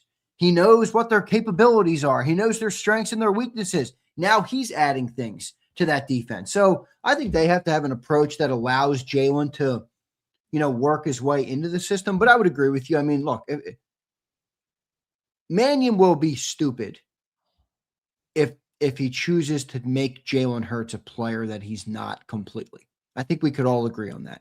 You don't take a player who became an all-pro, and get rid of all the things he does the best. That's just bad coaching. So I don't think he's going to do that.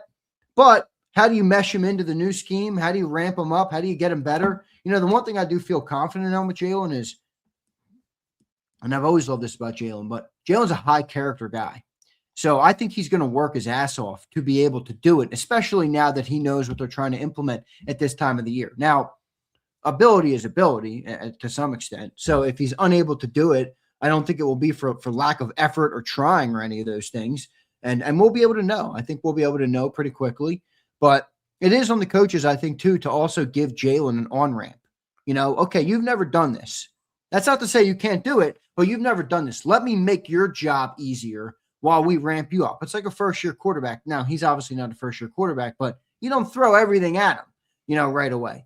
So I think they got to have that, but they also can't, they can't dumb it down or water it down to the point where it's ineffective or not creative. So it's kind of a fine line to walk, but I do still think they got to do it. See, this is why you give me great topics. Because here's an incoming great topic. Who needs to have more patience than this year? Jalen, Nick, or Sean? And what I mean by this is the most experienced guy in the building is Jalen Hurts. When does Jalen do this? Man, what the fuck is that? Well, did he lose Remember, they got heat on him too now. Did he lose the privilege of being able to do that last year when the offense is 25th in the league? Whoa. Now I'm going to play devil's advocate here. Whoa. You hired your fucking butt buddy, and your butt buddy was brought in here, didn't know what the hell he was doing. He's supposed to be fucking helping me out. All right, well, you were a defensive lineman. Okay, listen, if I made mistakes in some of the play calling, so you want me now to do some of the things that you want to implement by setting pass protections, you want me to do this, I've got to sit here and listen to a guy run plays, like Jeff Stoutland said, bad plays in the bad plays. And Nick, you're sitting there holding your Johnson. I mean, dude. Radical accountability. That's what I believe. Everybody's got to be accountable. I mean, if you're sitting there pointing finger, well, Sileo, you I'm didn't 50 make and it. 18 You in didn't 4 have a years, good bro. game at Miami because actually it was your D-line coach. You'd say, fuck that. I got to play better. Okay. No, but if you're running me into a wall, I'm going to look at my fucking coach and go like this. That's not the play we need. That's I'm fair. not going to Jerome and I are not going to sit there and go, hey, Butch, what the fuck you bringing pressure for? We don't need it. You're creating a gap in the defense, and there's a lane for that guy to run up the middle of the field. Yeah, we're going to say that. That's fair. I mean, I think everybody's got to be accountable to what happened in the past. And it's my point is patience. Like, how long does Jalen go before Jalen goes, this guy's running me off a cliff? Well, it depends what does Jalen, what is the alternative is what I would ask him. Do you want to go back to what we ran? Would you rather that clammed up and that stopped working? If you were the captain of a boat, would you rather run the ship into an iceberg and have somebody else run it into an iceberg while you're on it? And you're accountable for it? Both sounds like pretty shitty options, my friend. But I'd rather run that boat into the iceberg myself than sit there and have somebody else run the end of that. That ship has sailed. I mean, you want to stay on the analogy? Well, no, now we're here again. No, yeah, but the ship that he drove is already underwater. This is a new ship that's been put into the water. Oh, yeah, now we got a new boat here. Yeah, new boat. Okay. New boat, Sileo. New boat, and I have the history of last year and 2 years ago of having hit an iceberg. And in the middle, when things are working well, I win a Super Bowl. Who has the patience? Who do you think will have to have more patience this year on letting this thing develop? Because Zander, I'm sorry, I disagree with a lot of people in Philly. I don't think this is going to be as smooth as people think right away. I think you're probably going to get better towards the end of the year. And that you know what? You may have a 10-7 record and go in the Super Bowl and win it because you got better by the end of the year. Yeah, maybe. Okay? I mean, I think they actually have a chance to start out pretty good just because, one, I don't think the competition in those first 2 weeks is that great. And then I also think, like you said, the benefit of the unknown can actually go to the Eagles' favor here. I feel like they used to be too close to the vest about shit, but this is actually the summer to be close to the vest. I mean, you have an advantage here where nobody knows what this Eagles team, it's been one of the best teams in football the last 4 years, is going to look like or what they're going to try and run. So I think that's an advantage for the Eagles this year, at least early on. And then they're going to have some growing pains in the middle of the season. That's kind of how I see it. And then they play strong, late, I think would be the ideal situation and gets them to that 12-win mark this year for the Birds. But I think that's fair. I mean, I hear what you're saying, but can't wait. Do you have confidence that Jalen Hurts can be this player? You don't, right? None. Well, that's why you're so hard on the offense. Yeah, none. And I don't believe in Sean Mannion. I just you see that slick name change right there after I push back. Yeah, Sean Minnow is not going to be. I don't know. Listen, Sean Minnow. Oh, God. If you go back to USS Minnow, when you go back to and you go back to what that kid was at 22, I'm all over that guy. You keep rowing further away from the dock, someone's drowning. All right. So we're learning how to swim. Okay. I like it. I do. You're just not look, you weren't a believer when they ran the other offense. It is what it is. It's okay. You're entitled to your opinion. You weren't a believer 3 years ago. Jalen Hurts will never win a Super Bowl. You're not a believer in the new offense. You know what? I think they could bring back anybody right now as a coach, and you wouldn't be a believer in the offense. It's okay. Right. You're right. There were two dudes I never thought would win a Super Bowl. Sam Darnold and Jalen Hurts. You're dead and they went back to back. They went back to back. You're damn right, dude. All right. So here, how does Zander Krause package up with A.J. Brown being part of the exodus and the additions? How do you look at this offseason so far? I think pretty good.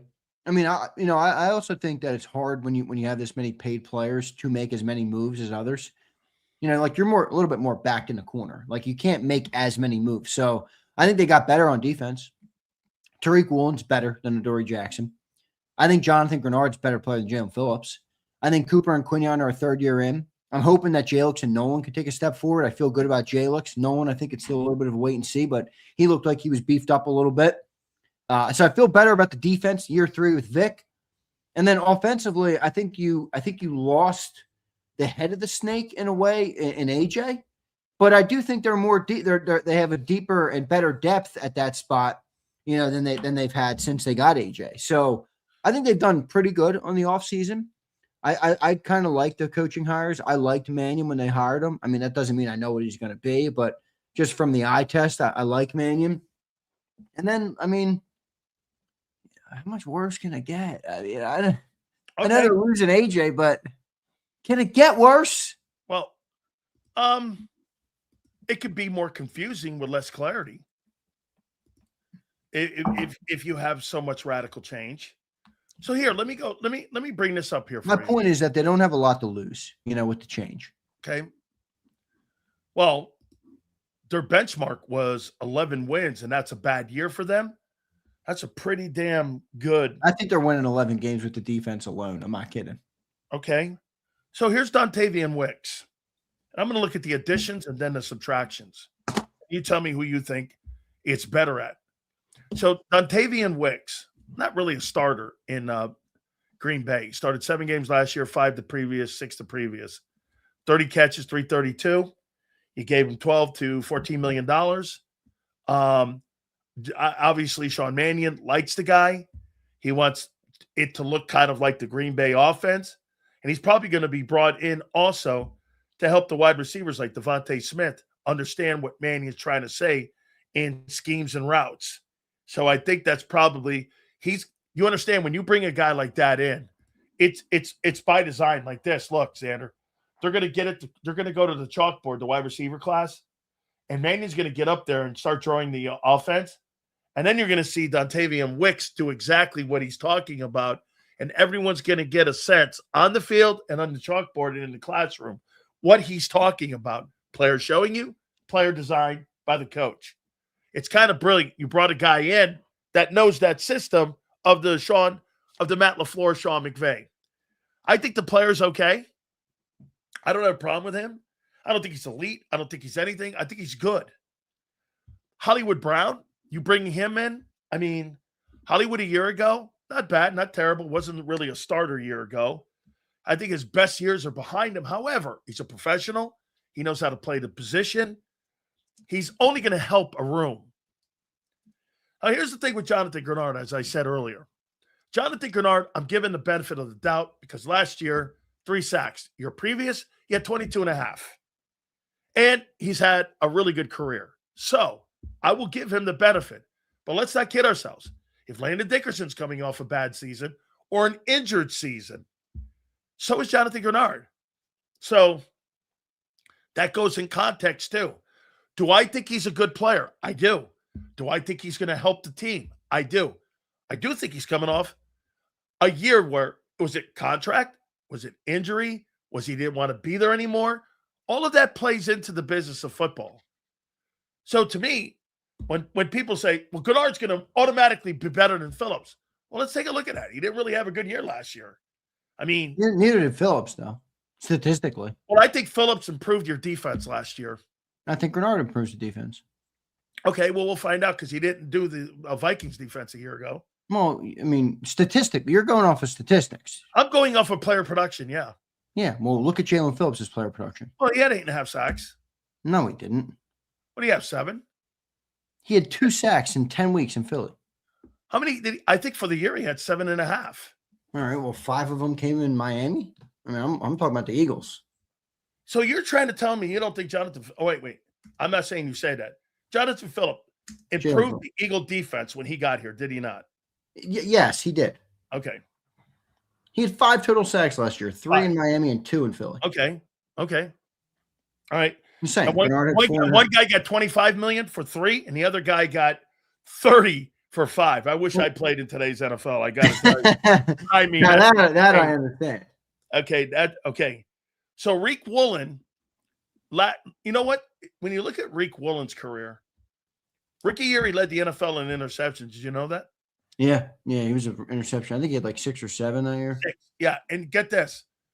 15 sacks, 14 games, 15 games. Last year he lost his starting job to 7. That doesn't necessarily scare me off with him. Because you know what I saw? I saw previous years where he had north of 14 starts. So the player kind of sometimes, Zander, when you're in a system and you're in a change, remember they went from Carroll to this guy, Mike McDonald, right? And they went to this guy, and all of a sudden, you may not see eye to eye. You may lose your gig over that because you're not on the same page. Now, he's an emotional guy. I don't mind emotional guys. So I think he's a good football player. I do too. I mean, I'm excited for him. 1-year deal makes me go, even the Eagles paused. Yeah, but is it an upgrade over Adoree Jackson or is it? Oh, by far. Okay, that's all I care about. Right yeah, no. A tin can would have been an upgrade over him, man. That's not true. Adoree Jackson was an okay player last year. He struggled early. He found his rhythm late. He didn't really get beat. He was never really a big liability in the defense. I think Adoree Jackson had a fine year last year. I thought he was early. He was early, yeah, liability early. But I don't think he was. And then when Phillips came in, there were a lot of things got taken. People just love to pick out. Okay, this is the villain. So let me make Adoree. What turned the defense around was Dean and Phillips being added. Yeah, that's fair. I mean, that's when it really took off. I mean, it was having a decent first half of the year, but it really got a lot better, especially against the run. I think if you want to look for a place that I think is fair to question right now in the Eagles defense, I think the run is a fair thing to question. Run defense. Run defense. They struggled against it last year, really the whole year. But they struggled really at it bad before Nakobe Dean came back. And then once Nakobe Dean came back, they got a lot better. So now you're losing Nakobe. Jihad's back in that role. Your edge rushers are not the biggest run stoppers in the world. Is Jalen Carter help with that? I don't know. I mean, I think that's a fair thing, but I feel pretty good about it. Okay. Eli Stowers. You think that guy gets on the field? I don't know. Did you hear me talking about him with John? A little today. Yeah, I don't know. I mean, I just don't know what it. I mean, John thinks Johnny Munt's going to be tight end too because of the blocking ability. In the stretch runs, yeah. Right. He's like, dude, you need a blocking tight end. You need versatile tight ends to run this style of offense. You can't just line up, inline, pass catch, or, glorified wide receivers. It's not going to work. So I don't know. I mean, I don't know what his path to the field looks like. I do think they'll get him out there, but look, maybe Goddard takes a step back in playing time. Maybe they rotate Goddard and Stowers out a little bit. You think Cal Katera is the casualty of all of this? Yeah, I think he's gone. That's a good thing too. Doesn't this accentuate one thing about Kowski's ability? You got to cover that position with 2 dudes. Gronk was one guy and one guy. I mean, knocked your dick into the ground. And on top of that, had amazing play-catching hands. I mean, Gronk's the greatest tight end I've ever seen because he was just an amazing blocker at the point of attack. Yeah. And his hands were insane. Kelsey was pretty good in his prime, too. Yeah, but I don't think he was the blocker that No, he wasn't. He was not, no. He also wasn't really asked to be, but yeah, he was not. So Makai Lemon's role, what do you think that's going to be? Wide receiver 2, man, needs to have a good year. Needs to get open, needs to catch the football, needs to run with the ball after the catch. He's gonna be a big part of this offense, I think. I do not. John told me, wait and see. He might not start the year at wide receiver 2. I agree with that. Nah, I'm saying bullshit. So you're giving a guy who's never played in the NFL a starting job without having earned it with veteran guys on your team? Well, you think the veteran guys are better than him? I mean, No. if he looks like a stiff, I think knowledge supersedes talent. You got to know where to line up. Knowledge doesn't supersede talent. If that were the case, Sean Mannion would be a starting quarterback. Well, I'll tell you what, Tom Brady has more knowledge than what Aaron Rodgers does. Okay, that's an extreme circumstance, though. Oh. Wait. Is Mitch Trubisky have more knowledge than Josh Allen? I don't give a fuck if he's Albert Einstein. He's not starting. No, he doesn't. He doesn't have more knowledge I'm just because saying of the what point Josh stands. Allen and how Josh Allen plays. Knowledge is not Bro, more you got to important know than where talent. the fuck to line Sileo, up. knowledge is not Wait, more important than If you talent. don't know, why do you think Vic takes certain players like Nakobe over Jahad That's not Campbell? to say that knowledge Jahad isn't Campbell important. is the best example of it. Oh, come on. Jahad Campbell has more ability in his body than what Nakobe does, but Nakobe has more knowledge of the position. Sure, that it matters. Is that not true? It 100% matters. I'm not saying it doesn't matter. But Sileo, when we roll out the NFL draft every year, I don't see the first metric being, well, we're talking about a rookie and a veteran. We're not talking about two veteran guys. I just don't think knowledge is more important than talent. So wait a minute. That's not talented. It is bro, what it is. My point is, when you've got a veteran guy and a rookie guy, where is his knowledge of the game? Well, when Devontae Smith was here, why was he the wide receiver 1 right away? Because that guy, when he came out of college, was fucking polished beyond anything. So you don't think Makai Lemon's polished?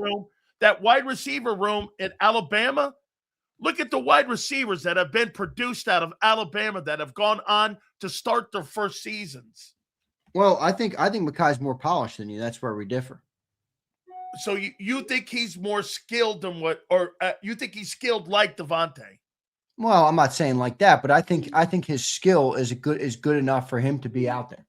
Okay, so you're going to start him.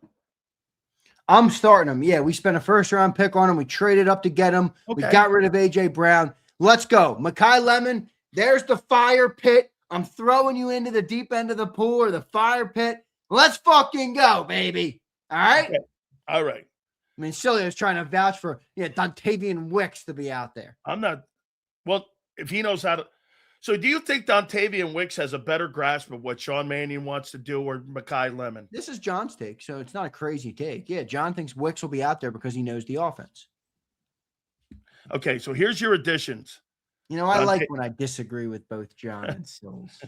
Dontavian Wicks, Hollywood Brown, Jonathan Grenard, Reek Woolen, Eli Stowers, and Makai Lemon. Those are your additions. Here's A.J. Brown. What impact do you think he has on your football team not being in the lineup? Big? Not a lot. Minimal. A.J.? Yeah. Well, he was about a middle-of-the-pack receiver last year. I think it's a medium impact. Good so impact minimal. again. So you think A.J. Whoa. I didn't say minimal. I thought you said minimum. I said medium. Medium. They're not a passing team. If it was 22 Eagles, 23 Eagles, I'd say fucking massive. So, in your opinion, AJ's loss to the offense is going to be not felt that much. Minimum. No, it'll be felt. I mean, it'll be felt because defenses double-teamed him a lot. Now there's going to be more focus on Devontae. There's going to be more focus on spreading the football around because of the way the defense is going to play you differently now. So I think I'm not going to delegitimize. I mean, look, A.J. Brown's a great freaking football player, obviously, and he made a big difference for this team. But I just mean the last couple of years, I don't really think we used A.J. to the caliber of A.J. You know what I mean? So it's like it's not as big of a loss, So if AJ's not in there, how much more pressure, in your opinion, is now on Hurts? I think there's a lot of pressure on Hurts this year. There should be. I think there's a lot of pressure on everybody on the offensive side of the ball, from the top of the organization down. In fact, I think there's pressure on Howie Roseman on the offensive side of the football. If Landon Dickerson has a shit year, if Cam Jurgens has a shit year, if Makai Lemon's not the player we thought he was, if Devontae Smith can't handle wide receiver 1, if Jalen Hurts struggles in the new offense, Nick Sirianni, Sean Mannion, Jalen, Howie, there's pressure on when you have an offense that's the highest paid offense in the history of football. I don't care what John says about the talent. When you have an offense that's the highest paid in the history of pro football, you have expectations from the owner. That's everybody. So I think there's pressure on them all. Have you heard Steve Smith Sr.'s take on all this with AJ? No. What was it? I'm gonna paraphrase it for you. Okay. He said, he goes, to think that there's not going to be a loss with A.J. Brown not being on that offense is insane. Yeah. However, and he also says, I got it on my X account if you want to see it too. He also says this. Here's been the Eagle offense the last 5 years. It's been great at times. It's been terrible at times. It's been okay at times. The problem that you have with that is when you're paying $200 million and you're getting those swings like that and you're not getting the consistent play, that's the problem that the Eagles are in right now with that, because you're paying all that money and you're not getting consistent football. So that's why they're now like making all these schematic changes and bringing personnel in, adding new coaches.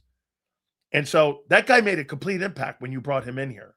He changed the whole entire passing game when A.J. Brown came in here. He affected Jalen Hurts' ability to be able to spread the ball around as well. Okay, so I do think it's going to be a large loss. What about Reed Blankenship? What do you think his loss is going to be felt like back there in the secondary? My bad. I think it's a loss, but I think I do feel good about them having the guys in the room to absorb some of that loss, especially in terms of the leadership and stuff. Like Cooper and Quinion are going into year 3 now. Like I feel like they can take on some of that leadership, some of that vocal guys in the secondary to speak up a little bit. I think Bond has found his role even more as a leader going into year 3 here in Philadelphia. Jordan Davis, obviously, with the big contract. Like I feel good about the leadership part. Obviously, I think they got a little bit worse at safety because they're rolling out Marcus Epps. I don't think he's as good of a player as Reed Blankenship. But, I think the other thing that helps make up for that is you're more talented at corner, I think, with Tariq Woolen. So I think you got 3 strong corners. I think Epps is a solid player. I like Makuba, who showed some signs. In the second half of his year, he's got to take another step forward. But it'll be there, but I think they'll be all right. Loss of Nakobe Dean. By the way, all the 4 guys I'm mentioning were all starters a year ago, too, by the way. 3 on D, 1 on O. What about the Dean loss? What do you make of the Dean loss? What would be the significant loss of Dean being in the lineup? Well, I think we talked about it earlier in this segment. The run defense is number 1 to me. I mean, he was, leadership, okay. Football IQ, okay. Agreed, all things. That run defense really got better when he came into play. He could blitz and he could stuff the run really well, So can you make up for that? Does Jihad Campbell have that skill set? He didn't really have it last year, so he's got to make that development. But I think they got the guys to absorb it. I mean, the other thing is I'm pretty high on Jeremiah Trotter Jr. I mean, I've heard John talk about him a little bit. I liked what he did very early in the year last year. If you remember, before it went to Campbell, he was doing a lot of preseason. I think he did a couple reps in the regular season too. I think he's going to be a good player, So I think you have a little bit more depth at the spot this year, and or at least equal depth or around the same depth. I agree. And Jihad Campbell's got to take a step forward. What you're going to miss with Dean. So let me give you a little context here. So when you're playing defensive tackle, you know what an experienced linebacker will do? He'll go like this. He'll come up, he'll slap you on the hip. You're not wide enough in the 3. You got to get wider in the 3. And this is pre-snap. Or he'll do this. Make sure that guy doesn't get on scoop and slip on me here. What he likes to do is take that flat step. So make sure, snap the huddle. You get to the line of scrimmage. You miss those little coachable things that a guy who plays the Mike linebacker does for experience back there. And will Campbell have that? Will he be able to see the game like Dean has seen the game? Those experience moments that you have with a guy, those little things like wider in the 3, okay? Don't let him slip and scoop up on me over here. Hey, make sure we're holding down the edge because the edge is getting washed down into the middle of the field, and they're stopping scrape angles and pursuit angles. Snap the ball. All those little tiny things that people don't hear, Zander, that they're saying out there on the field, all that stuff is communication. How much of that do you think you miss with Reed Blankenship in the secondary with the communication going back and forth and connecting everything? Because Vic has made that very clear over the years that Blankenship was the connector to all of that between the success back there in that secondary. You think you have that kind of experience back there that you're going to be Well, able to have that and connect, especially with a new player coming in from another organization and another scheme? they got to do it. They got to step up. It's Quinion and Coop. Okay. It's It's Vancouver. football players, right? Right. I mean, they got to step up. I'm not saying you're wrong about the loss, but I just think, if the guys aren't ready to step up in that role, I think they're going to have bigger problems. So I think they'll be good. But, the other thing that when you were saying, I was thinking about, how much does a loss in Kobe Dean you think affect maybe like a guy like Jordan Davis? Oh, a lot. I mean, he's played behind him since college. Well, I mean a lot by this. Like, that's a calming voice. It's a familiar voice. The nuance. Well, dude, Kobe Dean and Jordan Davis have played 8 years of football together. Think about that. Yeah, it's a lot. 4 years or 3 years in college, or 4 years, whatever it is now with the Eagles. I mean, you've been together almost a decade playing football. And if I'm not mistaken, too, I mean, I think that's one of the advantages that you're going to miss. Kobe played with Carter, too, right, at Georgia? Yeah.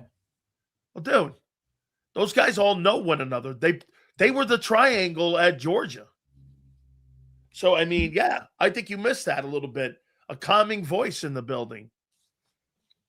Now, I'll do Jalen Phillips here. What do you think the loss of Jalen Phillips will be? You think it was equalized by Gennard's addition? Yeah, I do. I know it seems that you see it a little differently. That's how I see it. No. I don't. I think it's. Gennard's a good player, dude. I don't want to get. I think also. I mean, is it fair to count on some ascension from Nolan and Jalix? Jalix, yes. Nolan, how do you get better when you're always like every other game kind of hurt? And if Zander, remember when Jalen said this? Constant coordinator changes it makes it hard on growth. Well, don't you think missing games makes it hard on growth too for a player to develop if you're missing games? It does. It does. I mean, I still think he can play good when he's out there. So, but you're right. I don't think he's a shitty player. Yeah. Well, we'll see. Okay, so let's do this here little exercise. Do you think your additions outweigh your losses? I think it's about equal. I don't think it's overwhelming in one way or the other. I think the biggest loss is obviously A.J. Brown. But no, I think it's about equal. Maybe lost a little bit more. A little bit more. Little bit more. Because they were common starters. I do feel good about the defense, though. Like, I didn't say that they're not going to be like good. The Woolen thing I feel good about. I feel strong about Campbell stepping up. I like the Grenard trade. Like, I feel pretty good about the defense. I don't. I mean, look, the offense, though. Yeah, I mean, you're replacing A.J. Brown, who is an all-pro player, with a rookie wideout. Yeah, I mean, that's a loss. That's a loss. Everything else, though, I feel pretty strong about. I'm not going to fight you on that, too, when it comes to the defense, because you know what? Who said that earlier about Vic now knows the guys? Zander, how fucking amazing was that first year with him being a coordinator in 24, not knowing really the nuance of the players? And they still were the top defense in the league. It's wild. Like, great coordinator. Buddy Ryan, get this. Buddy Ryan, when he had that top-ranked defense at 85 Bears, bro, he had Steve McMichaels. He had Richard Dent. He had Singletary for 5-6 years. He knew all those guys. Those guys weren't moving because of the lack of free agency. Vic doesn't. Vic, well, I heard him a year ago. Who the fuck is Adoree Jackson? Yeah, I heard about him. He's in here now? Okay, good. And there's Vic plugging him in, making it work. And you're like, holy shit. I heard about the player. I kind of don't really know who he is. Bro, he is your secret weapon. Well, I agree. But offense going to have to be better this year. Still, no matter how good Vic is. Zander, that's how I feel about it. Zander, next year, are you going to need a new offensive coordinator? I hope not. Okay. I think if we do, it'll be because he gets hired, not because he gets fired. Okay. So the answer I is think yes. it's hired or he's back. Okay. Like we all learn lessons in life, right? When you make bad decisions or you do something wrong. Yeah, hopefully everybody. I mean, I try and learn lessons. I'm not saying I'm perfect, but I hope the Eagles have learned their lesson of sometimes jumping off the ship is not really the right recipe either. The problem with me saying that is, though, look at what happened. When they fired Brian Johnson after 1 year, what happened? They went to the fucking bowl. Yep. So I just hope that, look, they got to give this guy some time. And also, listen to the quarterback, who's like, dude, yeah, it's pretty hard to reach my potential when I got a new coordinator every year. So I hope he's back for a second year, but we'll see. If he gets a job, Godspeed. That means we had great success this year. Absolutely. We're going to read the supers here before Mike North jumps in with us. All right. So we got 5 football teams that are going to, how did I phrase this here? Big Sills. Bounce back NFL teams. Uh-oh. I got 5 of them. He's got that twang in his voice right now. You hear it, guys? Are you ready? Yeah, I'm ready. All right. At number 5, I get the Minnesota Vikings. I think they're going to make the playoffs. That's fair. I mean, they have a good roster, so Kyler Murray, can he be better than JJ? Yeah, I agree. They were 9-8 last year. Yeah, I think you're right. I'm good with that. At number 4, the Mahomes Kansas City Chiefs. Feel similarly. They're 6-11 a year ago. These will all be new playoff teams, by the way.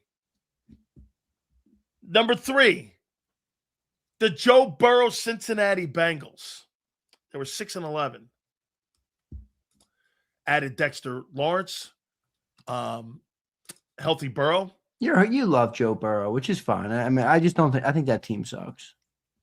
Okay, it'll be a grave disservice to NFL fans and the NFL as a sport and as a franchise and as a business if they keeps Joe Burrow in Cincinnati for his entire career. So you don't think they bounce back? Okay, I didn't say that. I just think that Cincinnati Bengals I never trust them. I don't care. I don't care that Joe Burrow is as good as he is. Number 2, the Detroit Lions will make the playoffs in 2026. What do you think? Yeah, agree. So I got Detroit, Cincy, Chiefs, Vikings. And my number 1 bounce back team. The team with the fucking star in their hat. The Dallas Cowboys, 7-9-1. They will make the playoffs this year. Well, I won't push back on any of them. I mean, I don't think Dallas would be the biggest one for me, but I think they do have a good chance to make the playoffs this year. I think there's a good chance that two teams make it from the NFC East. Yes. I do. Yeah. And the other team I'm coming around on a little bit right now, and then the NFC East is New York Football Giants. They got a good roster right now. I was looking at their roster, pretty strong roster. If Jackson Dart can play better, I know I was down on him a little bit. If he can play a little better, or if he can, have a good second year starting, I think they could be a solid team too. So it will be interesting to see. They got a good defense. Who would you say would be your 3 teams that you'd look at this year that would make a bounce back and make the playoffs that didn't make the playoffs last year? Well, I think you said 5 good ones. Like it would probably be hard for me to come up with 3 that were separate from those teams. Let me look at the standings. I think the Saints. Give me the Saints. I'll take Wow. Okay. So who do they replace? You think they're going to win that division? I think they win that division. Wow. Okay. I don't love anybody in that division. Dude, you see what Sports Illustrated has the Buccaneers? 21. I mean, Carolina. I think Carolina. I like Carolina, but you can't really say San Fran will turn around. They were 12-5. And they finished 3rd with a 12-5 record. Yeah, I know. It's pretty crazy. Detroit was a really good one. I'd pick Detroit too. And then Giants, 4-13. I think they get to 9 wins. You think the Bears don't make the playoffs? I think the Bears are going to struggle. That's a really tough division. I mean, I think the Packers are going to be solid again. I think the Bears will be solid, but I think that division is going to look similar next year record-wise. You had all 4 teams were above 500. Yep. All 4 teams. Only division in football, all the teams in the division. I think you're going to look similar there. I think Kyler Murray's going to have a bounce-back career year up there. I do. I'm not talking about him being some sort of all-pro guy, but I'm saying that he's going to be more effective and efficient than JJ McCarthy. No, right? I mean, he's got to be. It's almost impossible for him not to be. Dude, he's a number 1 overall pick. He can't just. Kyler can play. I mean, he's not my style, but he can play. He's definitely got skills for sure. Yeah. Let's read some of the supers, dude. All right, let's do it. On. All right, let's go. Here's David. What's up, David? Zander, take it easy on old man Sills this season. He's already been asking for half days. Half a day, Dan. Half man, half chimichanga. LOL. You must be related to Joe Krause now. Half I know a where chimichanga. This is Joe Krause's. What do they call that thing? A burner? This is Joe Krause's burner because he says I'm on a summer schedule now. Where the hell are you? What is going on here? And My I'm dad cannot have a burner. That's impossible. David Selbo said, Sills need rest like Landon. He crashed in the Grand Canyon and needs a companion. Never fear. To the rescue. Sean Super Mannion. Sean Minnow. You guys love this guy, boy. You got all your little hearts all in. You know the little hearts in like Valentine's Day? You get those little hearts and shit, those heart candies. You guys got little love hearts with this guy. Man, I sure hope he delivers for you. Sean Mannion. Here we go. DQ. Raiders paid Nakobe. Eagles restructured Bond. Eagles cut Bond next year. Howie re-signs Nakobe after Raiders cut him for a lack of production, a.k.a. not playing behind Carter and Davis. Your thoughts? I don't think so. But I could maybe. I think Nakobe will be out of there probably in 2 years. Kind of just how most contracts go, especially free agency contracts. Shit, man. That dude that was you guys got rid of, he had a huge year last year. That kid, Devin White. Devin White finished 3rd in the NFL in tackles. Yeah, that doesn't always mean a good thing. Alex Singleton. I didn't say Alex Singleton was the top tackler in the NFL 1 year. Hold on. Let me see top tacklers. Here's David's elbow. Bird's offense will bounce back in 26 like Sills rose from the dead after 2024. LOL. All aboard the U.S. Manicotti. Yep. Here's Devin White's numbers. He finished 3rd in the NFL in tackles last year with 100. I don't give a shit about Devin White. 174, 95. He had 95 solo tackles and 79 assists. 11 tackles for loss, 2.5 sacks, and a pick. Did he make the Pro Bowl last year, Devin White? Wow, 174 tackles. Silio's glazing Devin White. I'm not. You're now sailing the SS Mannion. Oh, yeah, okay. Here's DQ again.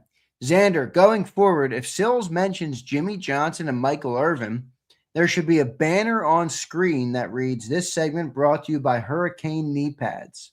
Well, DQ, what I like to do is usually talk about people who have accomplished greatness. That's not true. You, on the other hand, would like to talk about the Jets. DQ, you want me to show you where Sills' weak spot is? You know why he will not criticize Jalen Phillips? Jalen Phillips played his college ball at Miami. That's why he talks about that mediocre season like it was great, and Grenard's mediocre season is a nightmare. I did not say he was a nightmare. This is called the Hurricane Knee Pads. Okay. Well, wait a Here's minute. Kimberly. Hakalugi, Carter, and Nolan, and a first-round pick for Miles. And throw in my right kidney. AJ who? Micah who? Don't let the door hit you on the way out. Hold on. I would make that deal. Hold on for a second here. So Carter, Nolan, and a 1 for Miles. Would you do it? Excuse me. Let me see here. Yeah. Wait. Let me see. Let me think about it for a second. Where's Jalen Phillips' ring? Let me see. Where would I do that? Hold on for a second. Where would I do that there, man? Hold on here. Wait, only wear college rings. UFL rings don't count. Those are national championship rings. Every one. Both of them? Both of them. All right, fair enough. Look, they count. Look at this here. Look at this. They count. There's national championship number 1. That's sweet. That's the Orange Bowl. And by the way, if you ever look at the Miami Dolphin undefeated ring, what Howard Schnellenberger did was he designed this ring to make it look like the Miami Dolphins undefeated ring because Howard Schnellenberger was the offensive coordinator on that team. And then here's the other one. I got to put on my national title rings. There's so many of them. I don't know. You need to get them resized too. It's fucking absolutely. My fat fingers now. The sausage fingers aren't doing any service. So good right now. So here's DQ. Sills, if you were the Eagles GM, would you move on from Jalen after this year? Please expand on why you would or wouldn't. Look at this guy fucking demanding an explanation. DQ, you're going to need to up the ante if you want to get a full explanation here. I would say this to you, DQ. I'm giving Jalen Hurts every opportunity in 2017 to show me that he is the guy that I want to have him driving the engine. If not, he'll be the caboose I think he is. Hey. Dabney, good to see you, Dabney. I've been looking for you, Dabney. Me and Dabney were going back and forth earlier in the summer about AJ. I don't know what he thinks about him now, but here's Kyle. Sorry, I'm taking off the Dallas special needs for the Colts. They were 8-4 before Jones went down. I don't know about them. look at DQ here.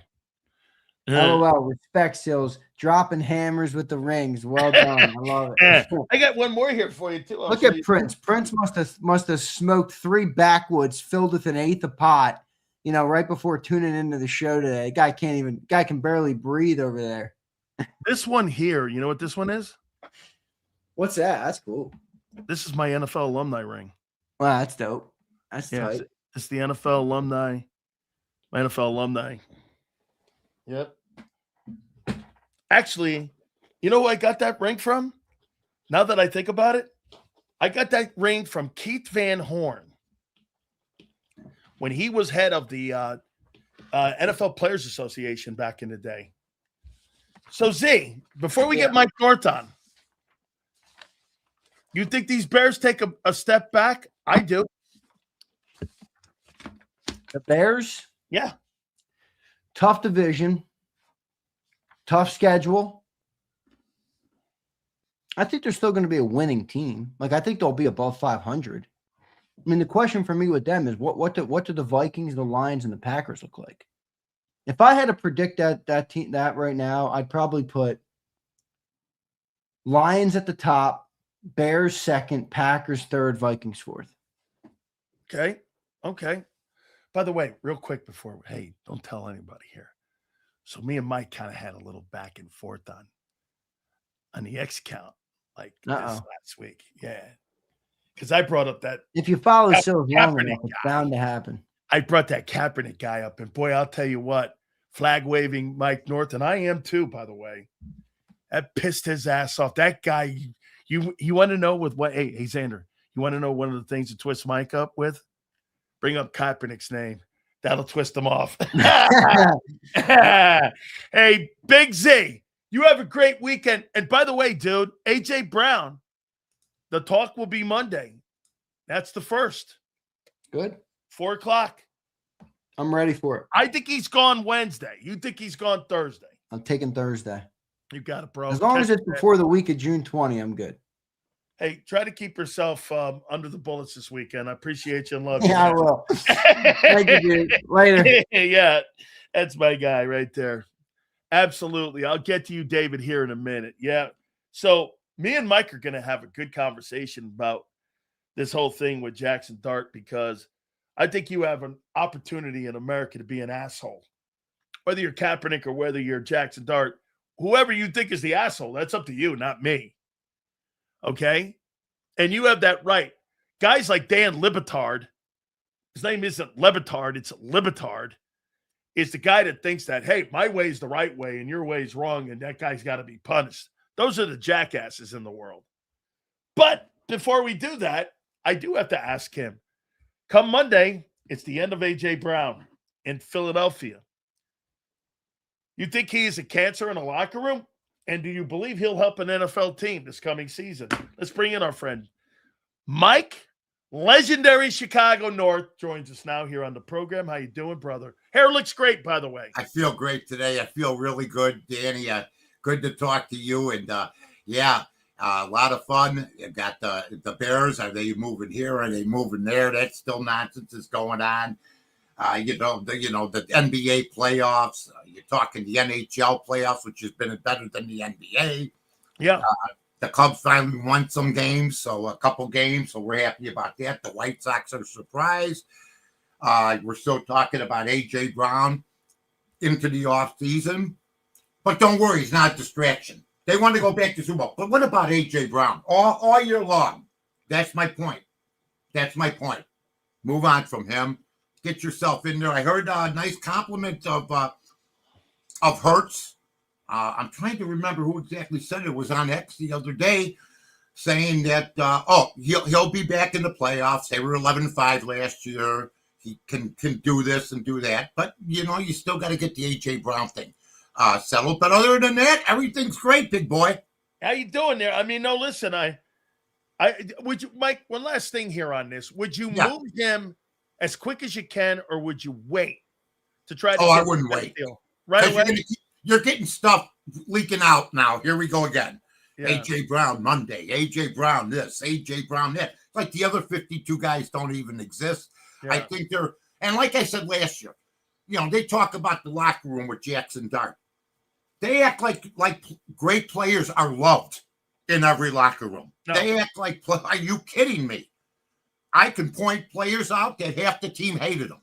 Okay. Oh, but there might be a problem in the locker room. There's a problem in every locker room within a couple guys sometimes. You just don't want it to explode. And I think they alleviated that by a bunch of them posing with Jackson Dart after the meeting. And Carter didn't show up. So you know what? He had a religious holiday.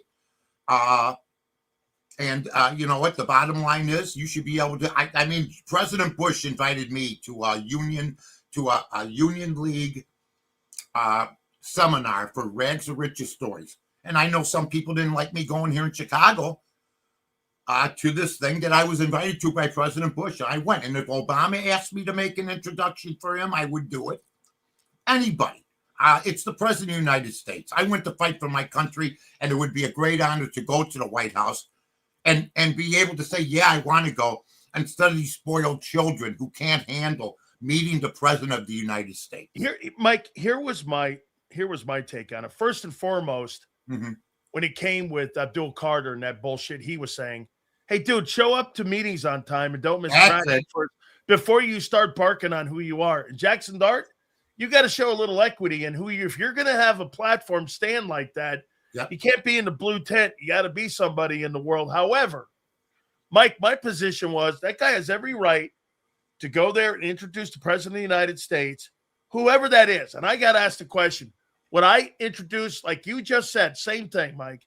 If Obama, Ron DeSantis wanted me to throw first pitch out with him, I don't care who it is. Nope. I'm going to do that because I would want to meet one of the 47 presidents of the United States and get an opportunity to do that.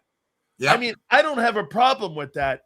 But why in our country right now is it such a, like I saw that idiot Ryan Clark and some of these other liberals that you have on ESPN doing this crap going, and some of the columns in the country, this misstep.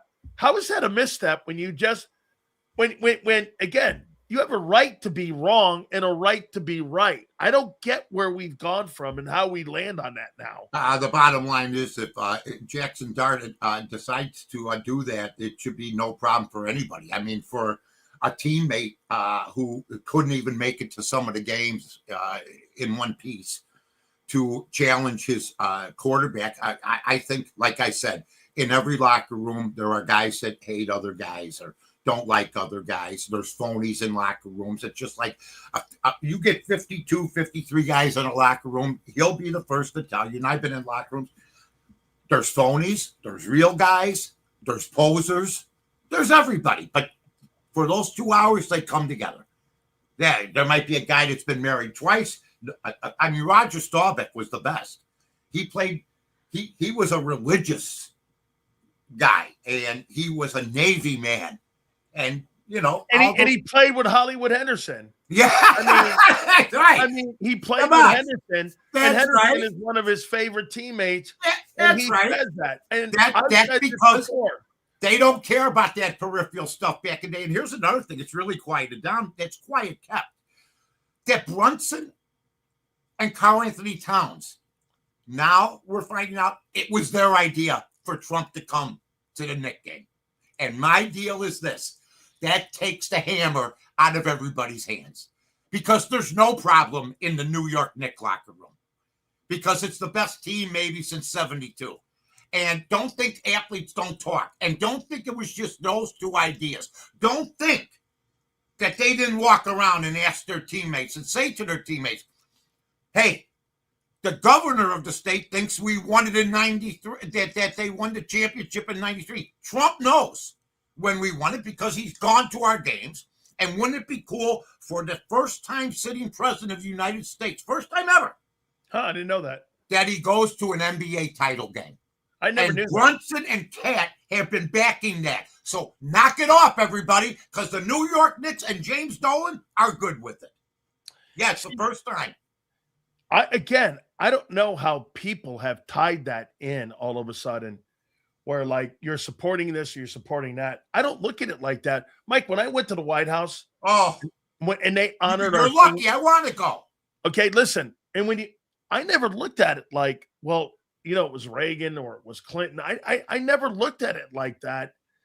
And meeting Ronald Reagan, I mean, dude, it was like, I learned a story. We're going up the elevator, Mike, and there's Ronald Reagan in the building, and Ronald Reagan's there. And I remember him looking over at the elevator operator and going like this. Sileo. No. He goes like this. He looks over at the elevator operator and he goes, Willie, how's the wife with her gout? Yeah. And I'm sitting there looking at this guy going, he knows the elevator operator's name. Oh, yeah. And the wife had gout. And I'm sitting there thinking, no wonder they call this guy the great communicator. I mean, he knew everybody in the building. And I took it as a great honor meeting these people. I met Bill Clinton before. I've met him a couple times, actually. And the fact that you got to explain this long about something that is so great, to go meet and to try to tell people, explain to people, you have to actually explain to people what the experience is like to go to the White House. We can only imagine. But I deserve to go more than Steve Kerr. I don't want Steve Kerr at the White House. He's a Marcus little punk. I don't want him there. I don't want Steve Kerr there. We don't want to hear you don't want to go. We don't want to hear about it. I almost went to Vietnam and almost got my ass killed for a punk like you to open your mouth and destroy and have disdain for our country. Huh? And the same goes for anybody that questions me about Kaepernick. Unless you did time in the armed forces, shut your mouth. Because you know what? I put my life on the line when I answered the draft. You could be entitled to your opinion. But on Memorial Day, don't talk about a kneeler to me. Don't talk about a kneeler. Not on Memorial Day. And I was cool with you. I brought it up. I got it. You know what? And you know what, Mike? And you're right. It's a bad look on a day like that. And people were making, and get this, people were making that on that day. Yes. And they were making it on that day. That's the day you decide to have that argument. And Colin Kaepernick and Jackson Dart and Colin Kaepernick, you were making the comparisons on Memorial Day. Exactly, Danny. And Colin Kaepernick was raised by two white parents in Wisconsin. I know the whole story. So this nonsense, then you tie yourself up with BLM. And then you wonder why nobody wants you to work for him. And you know what? I had nothing against the guy. I liked him when he came out in Nevada. Okay? I don't like him no more. And I think he was great. I think he was great in that Super Bowl run. I did too. Look, you do it to yourself. We all do. At one point or another, if somebody's got a problem with you, okay, for something like that, they got legitimate points. And I can see where people would say, Mike, it doesn't matter what day. A lot of men lost their lives in unnecessary wars. I'm willing to have that debate. I am. I just thought that, of all the guys, I mean, Colin Kaepernick had lived a great life as a child. He didn't live in the ghetto. No. He didn't live in Inglewood. The black experience, he grew up in Wisconsin. Come on. He did. He did. I think he's been more of a martyr than Absolutely. actually more of a guy who's been a person that, the NFL paid him $20 million to shut his mouth and go away. And they gave him $20 million. Now, I mean, That's nice. Yeah, That's nice throwing away money. And he's got a beautiful mansion. But the organization he tied himself to is up to their ass in trouble in multi-million-dollar fraudulent schemes. So you know what? You got to know who you're involved with. And I have no trouble. Listen, I went to high school in the 60s, 67, 68, 69, and 70. And guess what? And Mike, to tell people what that meant in Chicago. Oh, that was during the Democratic Convention, and that was during when you had riots in the street. We had riots in 1968, and the high schools were split. You had your hippies, and you had your jocks, and people that didn't want it. And then you're facing up against guys that and everything. It was ridiculous. The whole thing. I mean, look. To be a great country, you're going to go through turbulent times. And I understand. And I let people all day. I watch, and I'm sure people don't like some of my comments, but you know what? I have so much love for this country because I came from nowhere. And only in this country could that happen. Same with you. Same with everybody. And I just hear people complain on TV shows that make $2 million, $3 million a year. And have the privileged life that they have, get picked up in cars, taken to the studios, have everything set. And somehow, some way, it isn't good enough yet they still stay here. So I know exactly what they're doing. I know it's an agenda. I have more respect for the guys from 1968, like Abby Hoffman and guys like that, Jerry Rubin, guys that really believed. Okay, and that weren't paid protesters to just go to some little facility and start trouble. I mean, there's a way to protest and there's a way not to protest, and protests now are riots. Okay, period. Mike, do you believe, last thing on this, yeah, do you believe that will divide the giant locker room? No. Or do you think something like that will galvanize your locker room? Well, I think that Carter, the fact that he said we straightened it out and all this and that, I just got to say, when a teammate comes over and starts crying because you support somebody else, you're a weak man.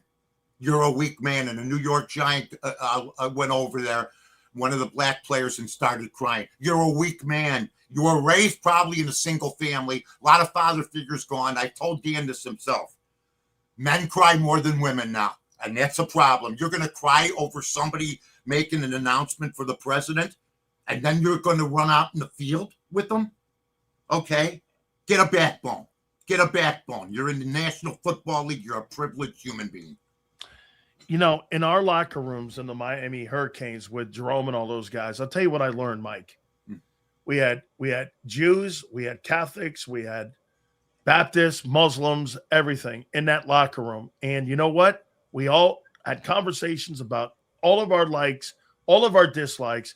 We argued, we did that. But what you said at the beginning of this, when the 3:00 thing came, when the time for us to go out and practice, it was funny how we were all rowing in the same direction in our rowboat. Oh, it's beautiful. I mean, it was like we would disagree, but we grew as men and we grew as brothers and we grew as friends because you know why?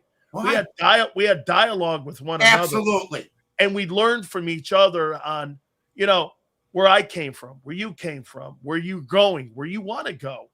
And so to me, that's why to this day, there's not one teammate I ever played with at UM that I love so much. And I just love because I learned from everybody going to Overtown, going to Liberty City, going to Belgrade, Florida, and doing all that stuff. It was one of the greatest learning experiences of my entire life, not just playing with those men, but learning how to live with those men. How about this?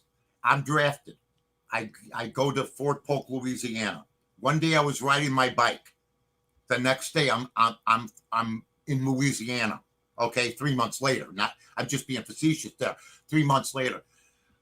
When people talk, and I agree with this, when women talk about their body, their choice, where was mine? I got scoffed up by the government, put in an army uniform. They gave me a rifle and said, you're going to be killing somebody in 6 months. So we had none of that. Okay.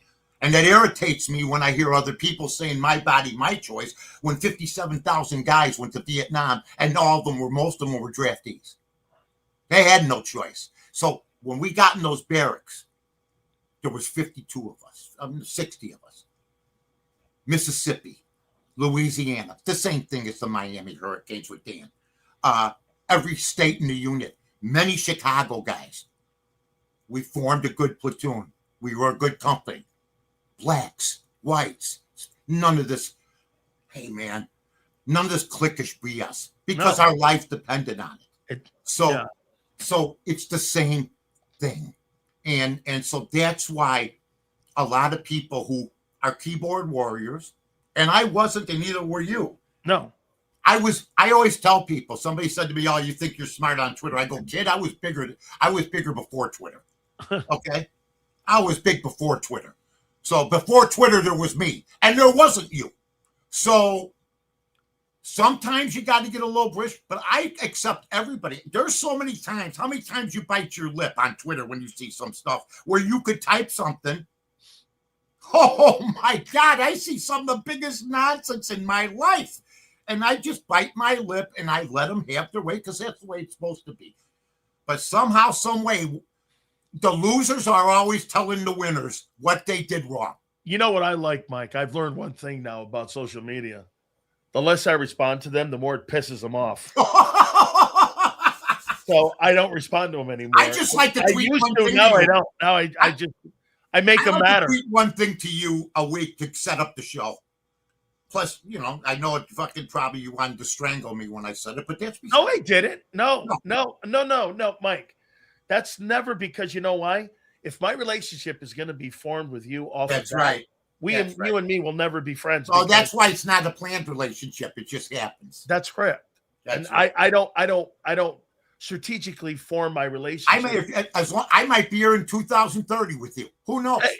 Mike, my relationship with you is based on how we love each other. That's it. And I don't formulate it off of a tweet. And I heard what Angelo said about you, and I mean this, and I sincerely. Angelo gets it. Angelo Cataldi. He said, "You know what? I love Dan. Dan's a great host," which is true. And then he said, "And it's good for us. Good for me. I keep my knife." What he's saying is he gets to keep his knife sharp. I come on these shows because I do 2-3 other shows on my own, but I used to do every day. Here's the quote. I got it here. It goes. It's beautiful. Read it. I appear regularly as a guest on the Dan Sileo show for 2 years. The biggest reason is because he's one of the vanishing breed of sports talkers still holding people accountable. And the other is he keeps my dwindling radio skills from disappearing entirely. Now, well, there's a third reason. Sometimes he gives me phenomenal ideas, and he did so this far by saying that Kyle Schwarber's now the face of the Phillies and not Bryce Harper. Oh, yeah. I took that as a tremendous compliment, especially with guys like, again, I stand on all of your shoulders because you guys really started the platform back in the day. And that's kind of, where people are today. And I look at the platform now and I'm kind of laughing because I don't see any talent anywhere, really. You know what these guys do? And I tell them, just because things are rolling right now and you're on mainstream radio or whatever, especially local guys, a lot of them don't use social media. Your day's going to end. It happens to everybody. And then what?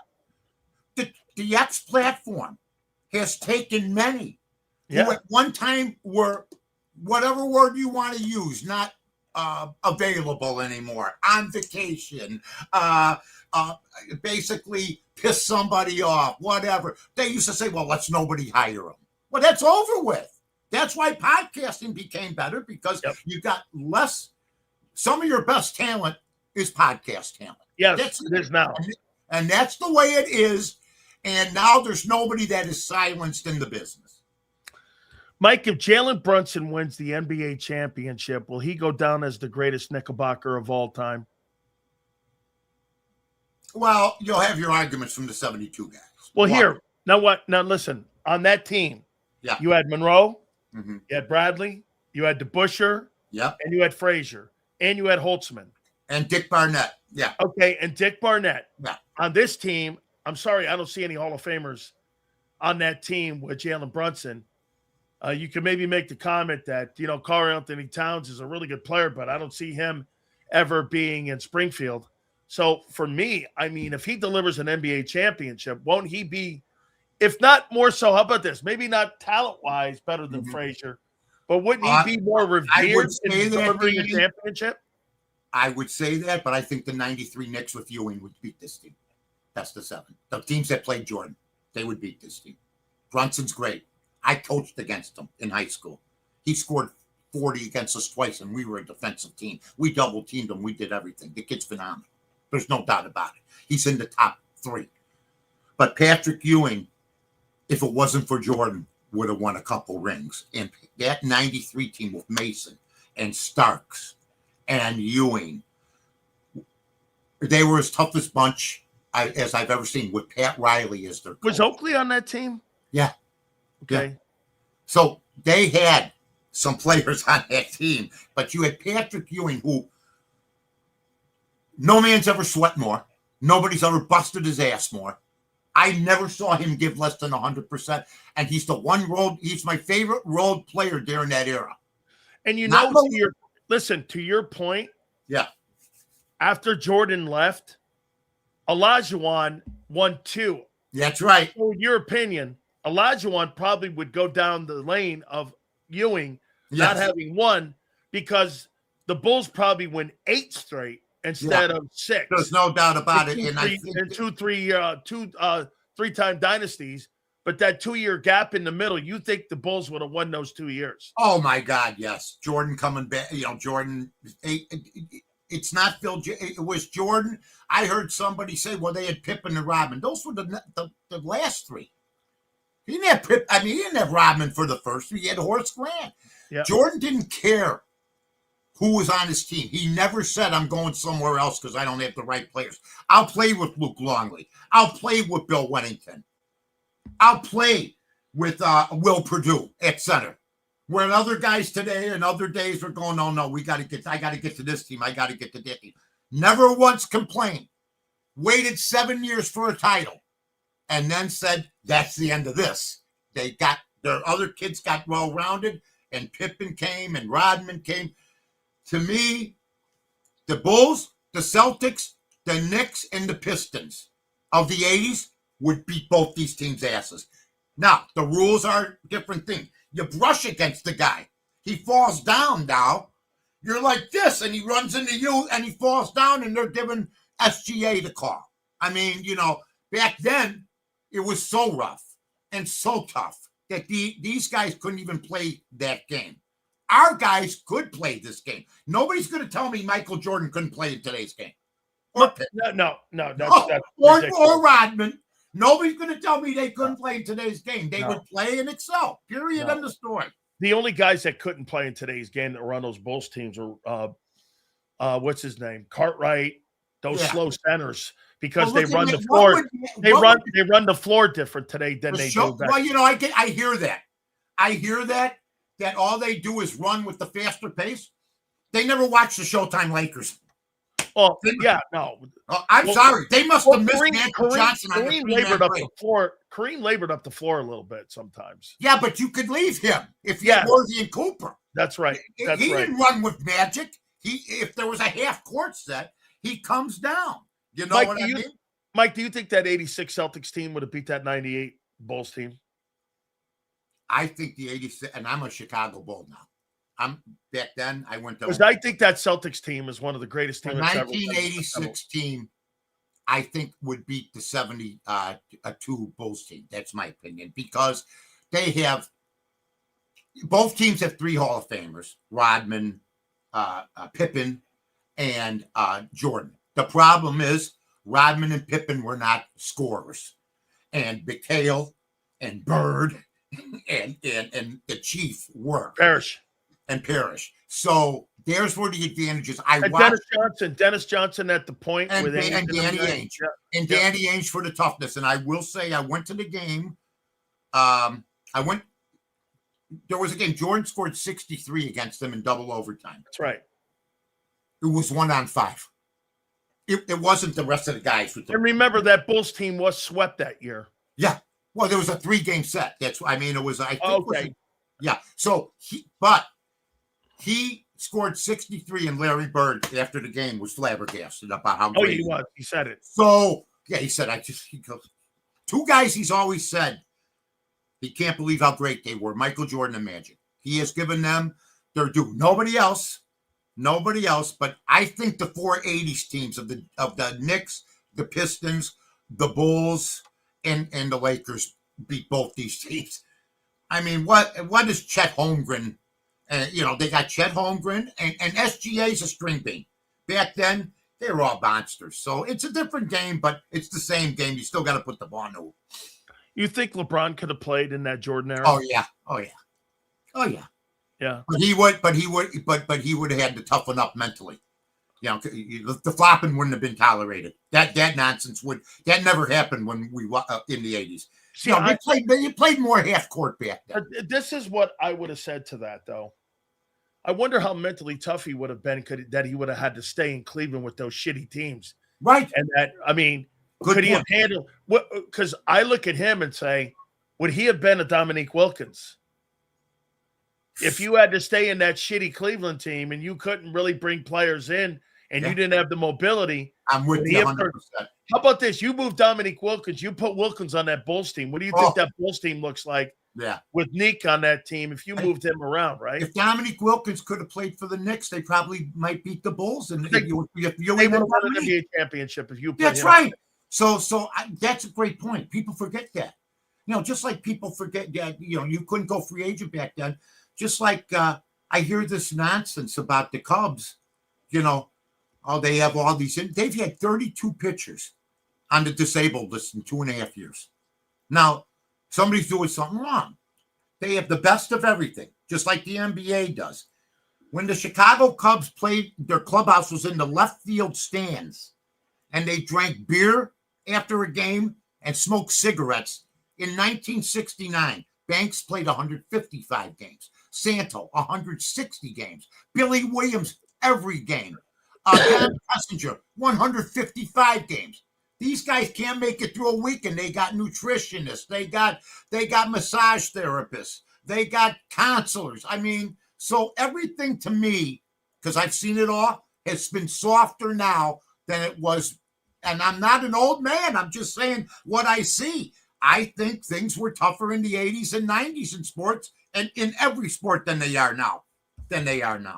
I completely agree. Yeah, I'm not saying that because of my age or anything else. I've watched every decade. What do you want me to do? I can't help it. I just see what I see. Are you shocked with Will Venable, what he's doing with the White Sox? Unbelievably good. He's up for manager of the year right now. If they keep it up, they have a shot for the playoffs. The division's not that strong. Folks, Danny just knows. I'll go to the next thing. I'll go to that. Mike, go ahead. Anyway, so yeah, I'm shocked. They're playing great baseball. They are. People say to me, "Well, I don't know. Still don't know half the players," and that's good because they're playing like Danny. You're familiar with this team. No, I still don't know all the players on Tampa Bay. They're playing like the Tampa Bay Rays. Playing like the Rays. Baseball with under the radar players that you never heard of. And take a look at that payroll. Yes, there is no payroll. Right. There's no payroll there. I mean, you got a payroll that's actually under the Rays. Right. I mean, the Rays are notoriously. I think that payroll is $94 million. Yeah, I've seen the Rays. I remember when the Rays had a $69 million payroll, and they were contenders. That's what the White Sox are doing. Where you have the other team in town, one of the more expensive teams, Horner, Armstrong, and they're not. You could change the channel, and up until recently, you could tell the hungrier team. You could tell the younger team. You can tell the team that is the unknown team, because they play their balls up, and sometimes the Cubs, they just they're a streak team, and that's dangerous because I think it's hard for streak teams that win 10, lose 6, win 8, lose 5. I think streak teams have trouble winning. Last thing here, Mike. Okay. Okay, so I waited to the end on this. I love when you do that. You know that. I say keep your best for last. You know that. Tell me what you think. Give me another update this week. Okay. Arlington Heights. Do you believe that that's a slam dunk? I still Or do you believe it's still going think in. that there's an outside shot at Hammond. Well, Indiana? here's the problem that we just found out, and Danny, nobody's covered it like us on this show. Arlington Heights is still there. They have a few days left. Here's what we did not know.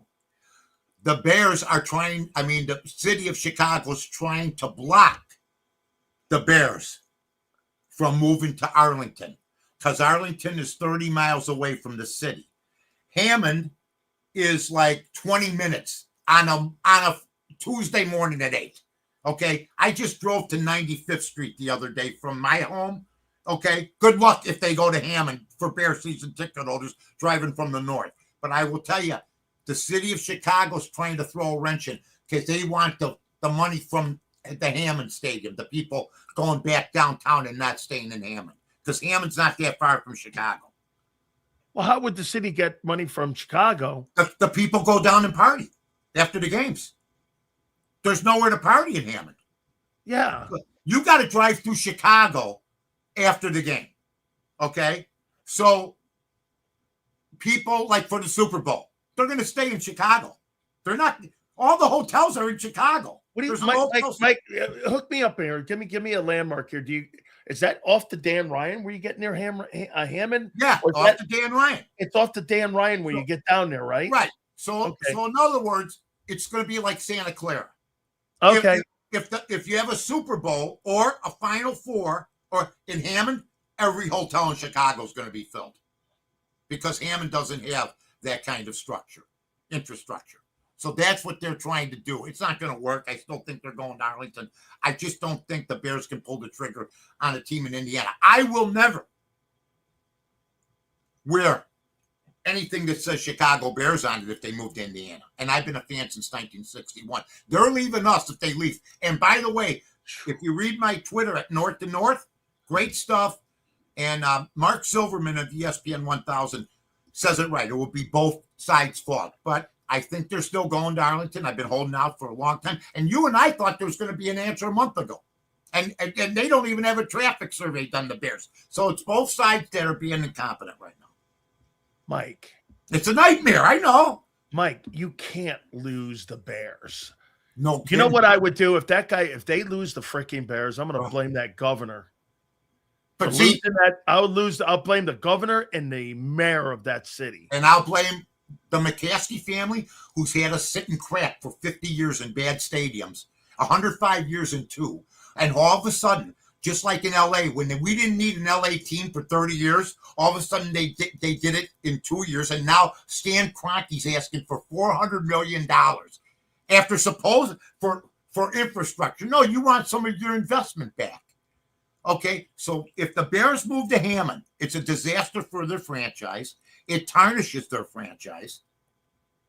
And they're the pride and joy of Illinois, and they'll be playing in Indiana. And I'm not buying this greater Chicago. Oh, but they're in greater Chicagoland. No, it's going to say it's really Indiana. That's the way it is. The city of Chicago and Illinois don't realize that many people they're not taking any polls here. Usually, if they think they got the upper hand in this town, Danny, they'll take a poll. Should the Bears move here? They're not taking any polls in the paper or anything because most Bear fans do want it in Arlington. There's no way, man, that anybody in Chicago is going to sit there and support something like that. I mean, nope. There's just no way. So let me get this right. The folks from Lakeview and the guys from like Lincoln Park and all those guys, you're telling me those guys are going to go down to Hammond and start supporting Chicago Bear people? Some people already are fed up. I heard a buddy of mine said, I'll cancel right away if they move to Hammond. I mean, he said he'll pull the trigger immediately. So they're going to have to replace some season ticket holders, and they won't have no trouble with it.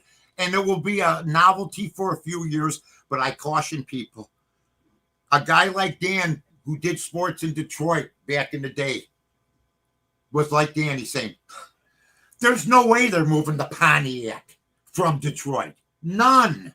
Or there's no way they're moving to New Jersey. You're right. None. And they all did. But here's the thing. They like to bring up the Jets and the Giants that it's worked out. You talk to New York people, they wish they were in New York. Okay, they just didn't have the power to stop it. But if you move to Hammond, Indiana, that's taken 2 steps back from a great franchise. Period. End of story. And the new stadium, if it's in the middle of nowhere, and you're using it a few times a year, because there's not going to be an entertainment center in Hammond. Well, see, here's how I looked at it with the Giants when I was a kid, because I was a guy that had to set up the cones in the Yale Bowl back in the day when they moved. I love that. I had a picture of your uncle the other day, Andy Robus. Yeah, and get this. And so, like, I'm setting up cones in the Yale Bowl and up there in New Haven. And then the following year, they moved to New Jersey. Uh-huh. And Andy always said this about that move. The Giants lost the history of what made the NFL great by moving out of Yankee Stadium. And, playing in New Jersey is just that. They're playing in New Jersey. Where they're playing. And Chicago people think some of them, well, it's okay for the New York. But Chicago played in 2 incredibly historic venues. They played in Wrigley and they played in Soldier Field. So, I mean, but Danny, for 105 years now, all of a sudden they're worried about a brand new stadium. First of all, it won't be built for 5 years, probably. They don't even have anything signed yet. It's just a big, especially after the positive year that they had, to just taint the whole damn offseason with this garbage, and they'll be playing at Soldier Field this year, and that's what I'm concentrating. You see, this guy right here brings this point up, Mike. So when the 49ers moved out of Candlestick Point and they moved down to Santa Clara, New Jersey's right. I talked to Sports Talk guys because I did Sports Talk in San Francisco. Sure.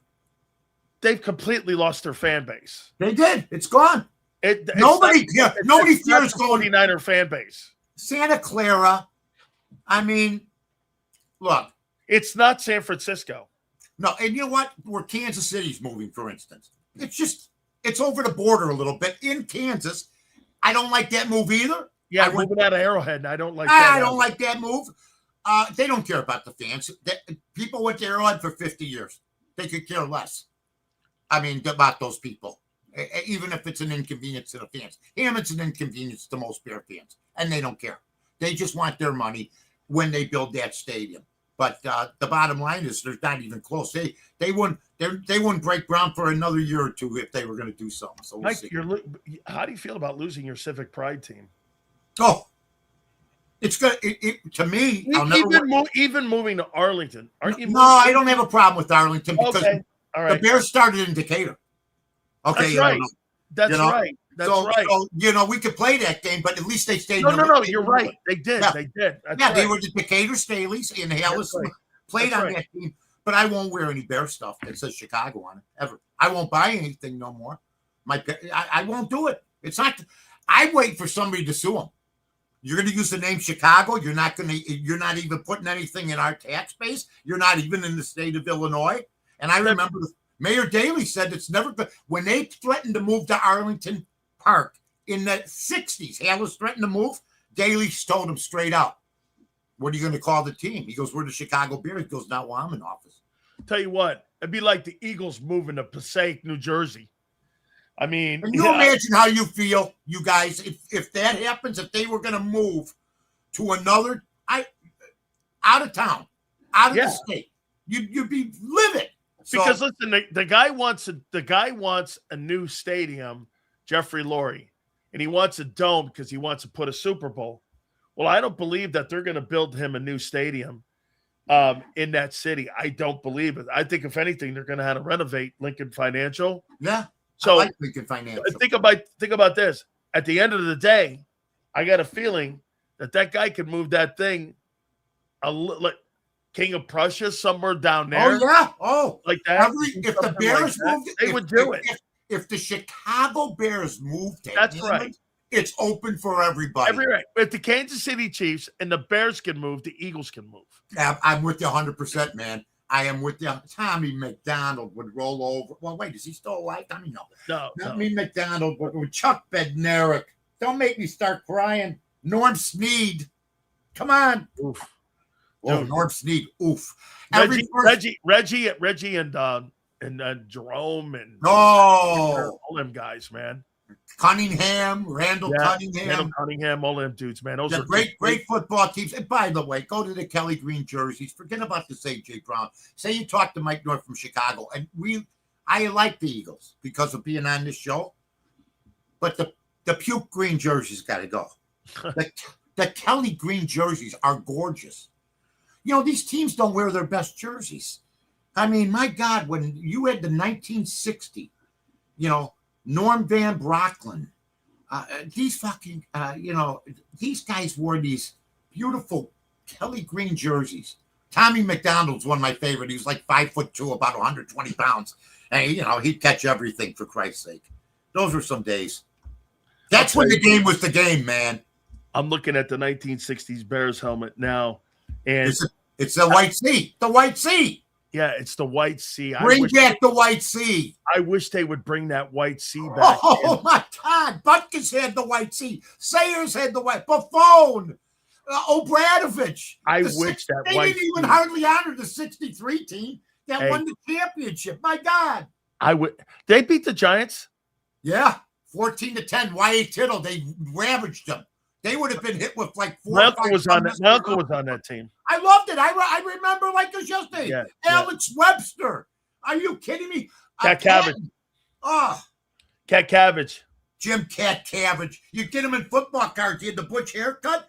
He'd be always in the center position. Let me tell you, when I was a kid growing up, and every time I mention these guys' names, people don't know who the hell they are. Charlie Conley and I do. All these guys. And I when I was a kid, I used to be around those guys. And Mike Robustelli would bring like all the old practice gear. I think I've told you this a little bit. Yeah. He'd bring the practice gear to Stanford Catholic. So I would have Mozelewski's pants on. I would have Huff's shirt on. And we had all the rain jackets from Yankee Stadium. You know those legendary. Did you have the buckets that they burned that they got warm around? The buckets. Yeah. I mean, folks, they're looking at the camp. They have heaters now. You sit on the chair. You sit on the chair now, the bench. They have heaters and they massage. It massages your back. Back then, you'd have 10 Giants. Famous picture. They're sitting around a garbage can, and it's flaming up in the air. That was their heat. That was their heat. And then they'd shoot a gun to start the game. Hey, Yankee Stadium. Oh, come on. Hey, you know what? Hey, Mike, I went one year. I went to an old timers game because of Robustelli down in the dugout. There's DiMaggio, there's Ford, and all these guys. Because the Yankees and the Giants shared the same locker room. And I got to they only had the one like that for the home. Yeah. Rosie Greer's still alive, believe it or not. I love Rosie Greer. I love Rosie Greer, still alive. Mike. He was Robert Kennedy's bodyguard. And who else? Rayford Johnson. Rayford Johnson was a badass decathlon. He was the guy. He was the guy. I go all night long like Lionel Richie. Those two guys tackled Sirhan after he shot him. Well, the key is there. Yeah. After. That was the key word. I wish they would have caught him first. No doubt. When he shot him, those two guys were the ones that tackled him and got him down on the ground.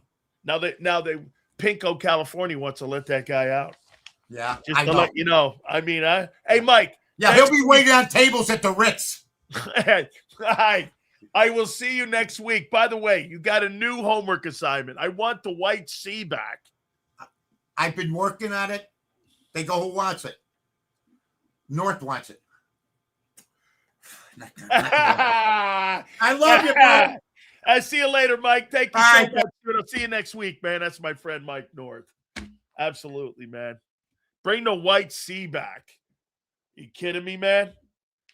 Bring me that white C back. Hey, guys, do me a favor. Check out my friends at Morgan & Morgan. By the way, we're going to have the legendary Philly Godfather joining us here in a couple minutes.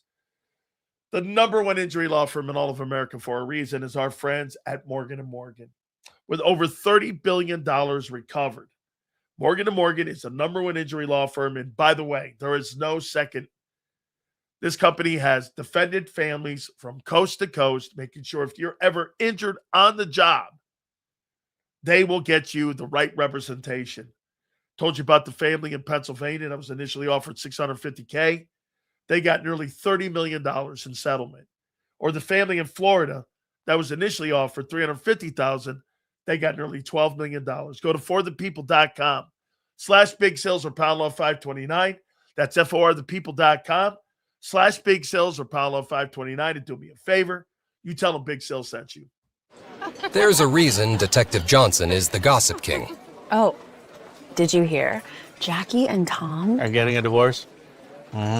Sad. Well, I heard that Ashley Had work done on her face? Yeah, oof. Just like there's a reason Morgan & Morgan is America's largest injury law firm. Injured? With over $25 billion recovered for our clients, there's a reason to go big. Bathroom? Okay. Morgan & Morgan, America's largest injury law firm. Oh, okay.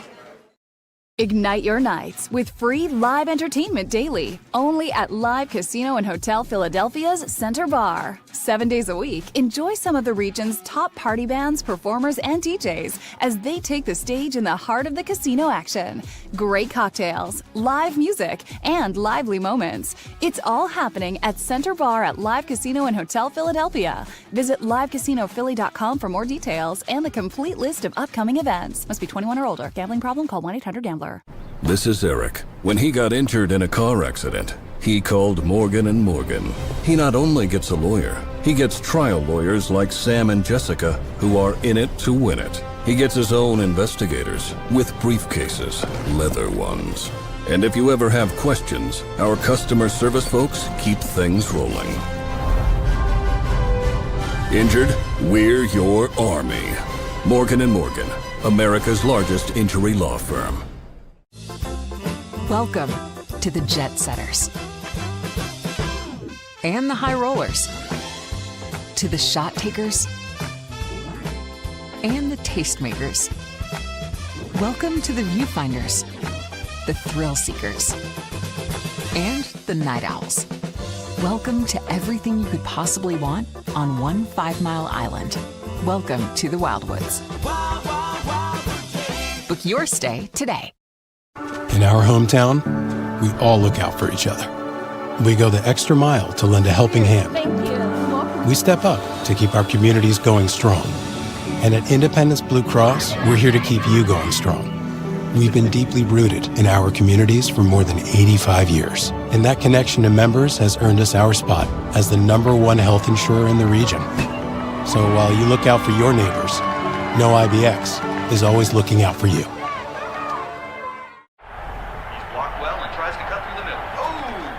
Your gut says Miami is going to win, and you should take the over. Your gut also said your NFT selfies would only go up in value. They didn't.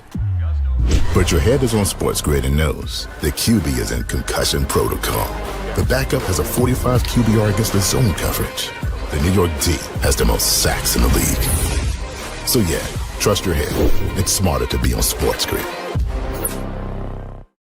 EAGLES. Eagles.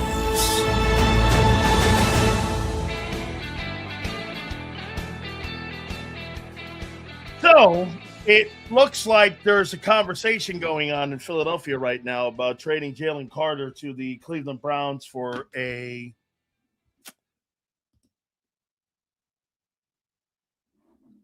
see here. For first 2-round picks and Jalen Carter. Trade Carter and 2 first-round picks for Myles Garrett. Seth Joyner has been jumping in on this, and they've tagged me on it. Myles Garrett's got 4 years left, 5 years left. Jordan Davis and Jalen Carter will never be in the conversation of any kind of greatness when it comes to Myles Garrett in that conversation. They'll never be that player. Guy's coming off 23 sacks. Shut your holes. There's nobody in the league. He's the best football player in the league. And you would be insane to think that Jalen Carter will ever approach that status. He would never, in a billion years, approach that status. Like ever. So he'll be a fine ball player, but he'll never in a billion years be in that conversation. I mean, Myles Garrett is a generational football player. Okay? He's a generational player. Now, I think it's a conversation because the Cleveland Browns are taking, again, Chills, your girl's got it. Best football player in the NFL. You know, you've been saying it, Kim, and I'm going to give you some love. You've been on top of this. You've been hanging in there with it. If it pisses off the Bears and Giant fans or their teams or locker room, I'm down with it. In fact, give me more Eagles Super Bowls. It's the only goal. I got to go back and get some of these supers. Thank you guys very much for doing that too while we're doing our interview. I appreciate it very much. See here, Giants locker room. It's like watching a commercial of boring shit. There you go. What are they talking about? It's not uncommon for Prince not to follow along. So he must have been quite a student back in junior high school, because I'm not sure he got through high school. But it's all good, Prince. I'm with you. No, you're right.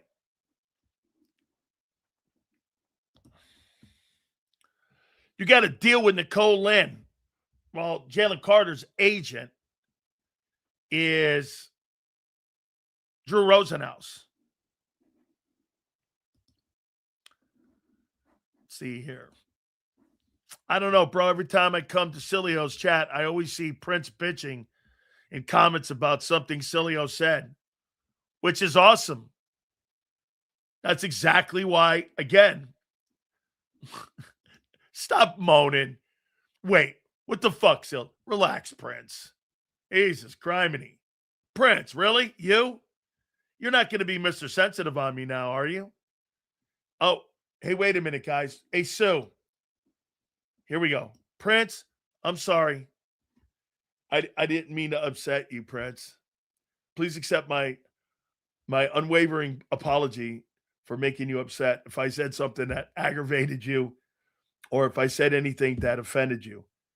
Please, heavenly football friend.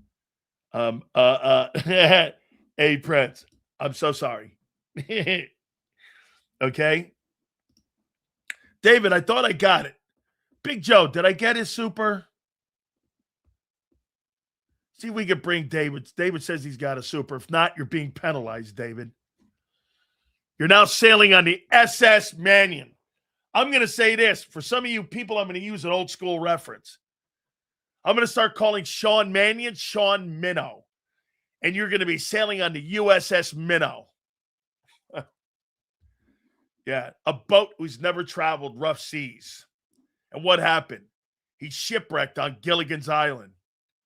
It's a reference. You'll have to go back. Some of you younger guys are going. Gilligan's Island. That's one thing I've learned. And I told a class. And Kim, are you in here? I know you want to be a sports talk person. So at UCLA, I did a Zoom.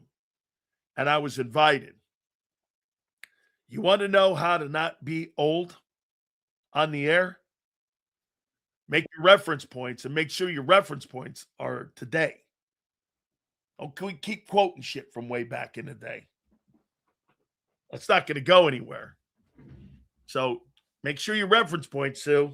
Always work on them. Okay? That's how you stay in the game. All right. I like that idea. Jalen Carter and 2-1s for Myles Garrett. How you doing? Let's see if it's in this book here. Let's see if I can find that in the book here, buddy. I know there's some secret. Hold on here. Here, right here. Get this. Here's a chapter here. I was with AJ Brown at a strip club in Atlantic. No, that's not really in here. Make sure you guys, again, the book's starting to make a big time difference in people's lives. And that's what I'm starting to see here. And I saw something that was really cool that my brother sent me here, Philly Godfather, about what he's doing now with the book. And all of a sudden now, he is now on a legendary tour. And I want you to explain it, brother. Tell folks what's happened. I appreciate you coming aboard. So you're now on a tour now. You're going to be talking to kids that need some help here, man. And people that need some help, talk about it here a little bit. Yeah, June 5th, I'm speaking at PIC Prison Complex in Philadelphia off of State Road. And I mean, if I could change one person's life, an inmate's life that gets released and he doesn't go back to prison because the recidivism rate is so big, it's like a circular door that just keep coming back and getting out. And so if I could just, ignite a light bulb over one of these, inmates' head and they see the light, and when they get out, they do the right thing like I did, and changes the trajectory of their future. I mean, it's all worth it. So yeah, I start speaking. I speak from 9 to 12 on Friday, June 5th at PIC up in Northeast Philadelphia off of State Road. And it's going to be a prison tour. We're going to go around different prisons around the country speaking. And hopefully I can change some lives. We're already doing it with the colleges. We've got a couple more colleges set up for September. And the book signings have been amazing as well. Now, there's no A.J. Brown chapter in that book, but there is one. There is one with me and AI. So it's kind of similar to that. We had him out all night drinking, and the next day I bet against him, and he went out and scored 40 points on like 2 hours sleep. So he was a monster. 5'11", 108 pounds soaking wet, 2 hours sleep. And I kept talking to his Uncle Greg because I was good friends with his Uncle Greg, and I kept saying, "Is he going to be okay tomorrow to play?" And he kept saying, "He's done this 50 times, man, 100 times. Don't worry about it. I seen him do it 1,000 times." I said, "Are you sure?" And he was wasted. And I woke up the next day. I said, "There's no way he's going to be performing on an optimal level." So I bet against the Sixers, and he went out, he scored 43 points, and the Sixers covered the number, won the game, and I lost my money. So never bet against Allen Iverson. So are you going to be going and doing multiple prisons and going and talking? Because Gary Cobb was doing that for a youth center a couple days ago. He was on the program, and I love this stuff. I think it's important, especially when you can give people hope. I mean, is this going to be, you're going to be talking to, like, somebody contacted you and wanted you to be able to do something like this, to set up a tour and bring the book? Yeah, I teamed up with this lady from WORC, I think the organization is. She's a minister. And I actually met her at I met her friend at Zorba's Pizza, older lady. And I always love talking to older people. And there was about 4 of them, and they were in their 70s. And I always jump into conversation. I make them laugh, And she asked about me. And I said, "Well, I wrote a book. It's doing pretty well." And she's like, "What's it about?" And I said, "My life story." And she goes, "What's so special about your life story?" So I started talking about it. As soon as I said I did 2 years in prison in Arizona, she said, "Wait a second. I got a friend. You got to meet her. She helps people out. She speaks, to these inmates. She sets up programs for them when they get out so they don't go back in." And I started set it up. If I can help someone, I'll do it. It's no big deal. It's only a couple hours of my time, And she set up the meeting. I met with her a couple days ago at Zorba's. Nicest lady in the world. And she loved me. She loved my story. And she's like, "I want to get you in there as soon as possible." So June 5th is the first date. And then she's going to set up a bunch of other prisons, men's and women's, to speak and let them know that, if you stop doing the wrong thing and start investing your time in the right thing and you start planting seeds, well, then, your garden is going to blossom, as long as you keep doing the right thing. And it's not easy. A lot of these people that are incarcerated, they don't have families. They don't have a mother and father. They don't have, that strength behind them. And I had that. I was lucky. My wife stayed with me for 33 years. My parents, my whole family supported me through the toughest times. And it is a little tougher for people like that, but you got to find a way to stop doing the wrong thing and start doing the right thing. That's what it comes down to. Boy, I'll tell you something here, and I'll give you a little behind the scene with Big Cells. So I was very fortunate in my life. I had my grandpa. I wasn't raised by my mother and father. I was raised by my grandfather. And I'll tell you, one thing for my grandfather, man, that guy up there ain't saving you. And he goes, and that guy down there ain't helping you either. Let me tell you what you got to do, kid. You got to help yourself. And if you think you're going to have an easy life, you're not. The guy you get up with every morning, you have to fight every morning is life. Because that guy's going to be waiting at the door for you every day. Yeah. And you're going to have to fight that guy every day. And he's going to be a son of a bitch some days, and some days you're going to get the best of him. The day at the end of your life is that hopefully you had better days than that guy did. Yeah. And that's what I always took away from my pop, because my pop was like, "Hey, dude, no one's going to help you but you." And I think sometimes people don't realize that, because I was always over like this, but my grandfather always made me focused. So when you get a guy like you talking, you're going to have a lot of people because they got a lot of distractions in life, especially when you're doing wrong. You don't know where the right road is. You don't know the right off ramp. All of a sudden, a guy gets you focused, and you're like, you know what? Let me get centric on one thing. Let me clean everything off my table, and let me just work on me. And so that's what I'm taking away from your book is that it's about a book about working on you. Because, dude, how many lonely nights did you have in the prison cell that you had to work on you on how to get out of that mess? Because, dude, I would think that was a tunnel and a hole that you're looking so much up at. There's no way of getting out of it. I don't know. A lot of people quit on that, and that's why a lot of people stay in the mud. Yeah. I mean, you got to keep swinging. You got to have faith in, in God. You got to pray. You got to work out. You got to have a sound body, sound mind. And because there was no light at the end of the tunnel for me. I mean, it was dark. I was surrounded with mass murderers, 23-hour lockdown, supermax prison. It's no joke. There's so much tension on the yard. You feel it. Like, people talk about tension on the yard, but unless you've been on a prison yard, you don't know what that feels like. You feel that negative energy. You feel, you look into these guys. I don't want to. Were you afraid? Yeah. I mean, you're scared because if something pops off, now what happens? It's either you or them. There's no, like this dude's doing double life. There's no talking or communicating or arguing. If something pops off, it's either you or him. So now, do I catch a body while I'm in prison? And now do I get, on top of my sentence, I got a 5-10 year sentence. Am I looking at now at life? So yeah, you're scared of what can happen. I grew up boxing, so when it came to using your hands, I don't got to think about it. If something pops off, I react. Blah, blah, blah, blah, blah. I'm moving, I'm grooving, I'm punching. I don't care how big you are. I don't care how strong you think you are. I'm throwing bombs. And now, if I get the best, I get the best. If you catch me with a big shot, I've been, sparring since the age of 8 at the best boxing gyms in the world. I sparred world champions. I've trained world champions. I don't even talk about it in the book. I helped train 3 world champions. I know how to fight.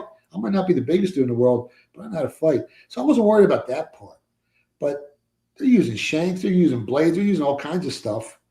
And, there's one guy in there that killed 8 people. And if you looked at him, he was 135 pounds soaking wet. And you're like, this guy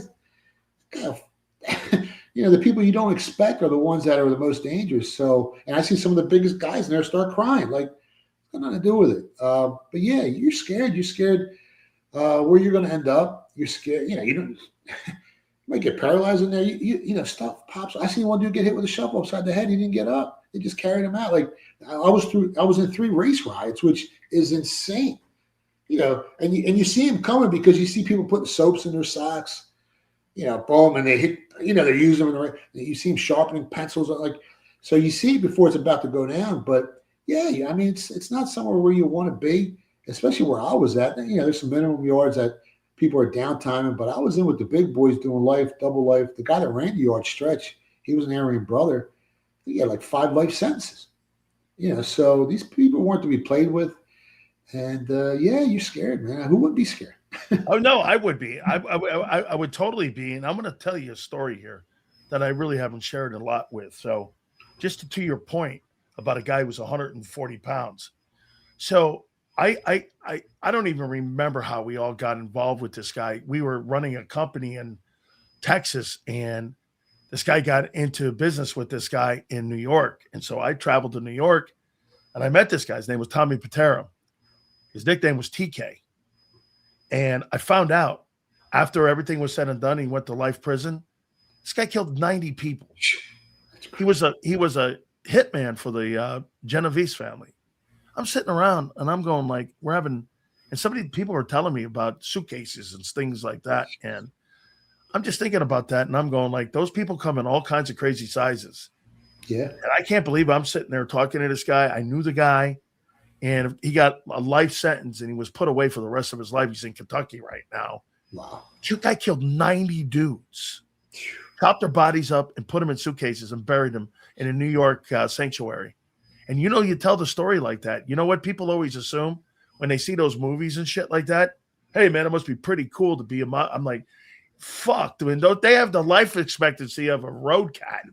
Or like one of those cats that live out for 3 years, and those guys are done. Yeah. So, when people go, hey, being in the mob and all, you're like, yeah, I don't think so, man. Those guys don't live like that, right? I would never want to be in the mob. The other issue is if you aren't hanging with them and you're affiliated with them, if you steal a slice of pizza, Yeah. You look at 10 times the amount of time because you're with them. You got a mob jacket where if you're hungry, you steal a slice of pizza, they'll give you a slap on the wrist. If you're in the mob and you steal a slice of pizza, they'll give you 20 years. Like, it's no joke, man. It's no joke. They'll put you in a RICO case for a slice of pizza. No shit. If you're in a picture with these people, they will call you in and they will ask you questions about this. Hey, let me ask you, man. You mentioned Allen Iverson. What's the most interesting sports celebrity you've ever met? Who's the most interesting sports celebrity you've ever met? He was actually really cool. People talked a lot of shit about AI, but Bubba was awesome, man. He was nice to us. And how we met him was I owned a beer distributor at 19th and Callowhill. And when he first moved to Philly, he was living at Franklintown Apartments at 19th and Callowhill, right on the corner. So I first met his Uncle Greg. His Uncle Greg's like 5 foot tall, pulls up in a Rolls Royce. I'm like, who the hell's this guy? Gets out. And they always bought a case of Corona. I met his cousin Anthony.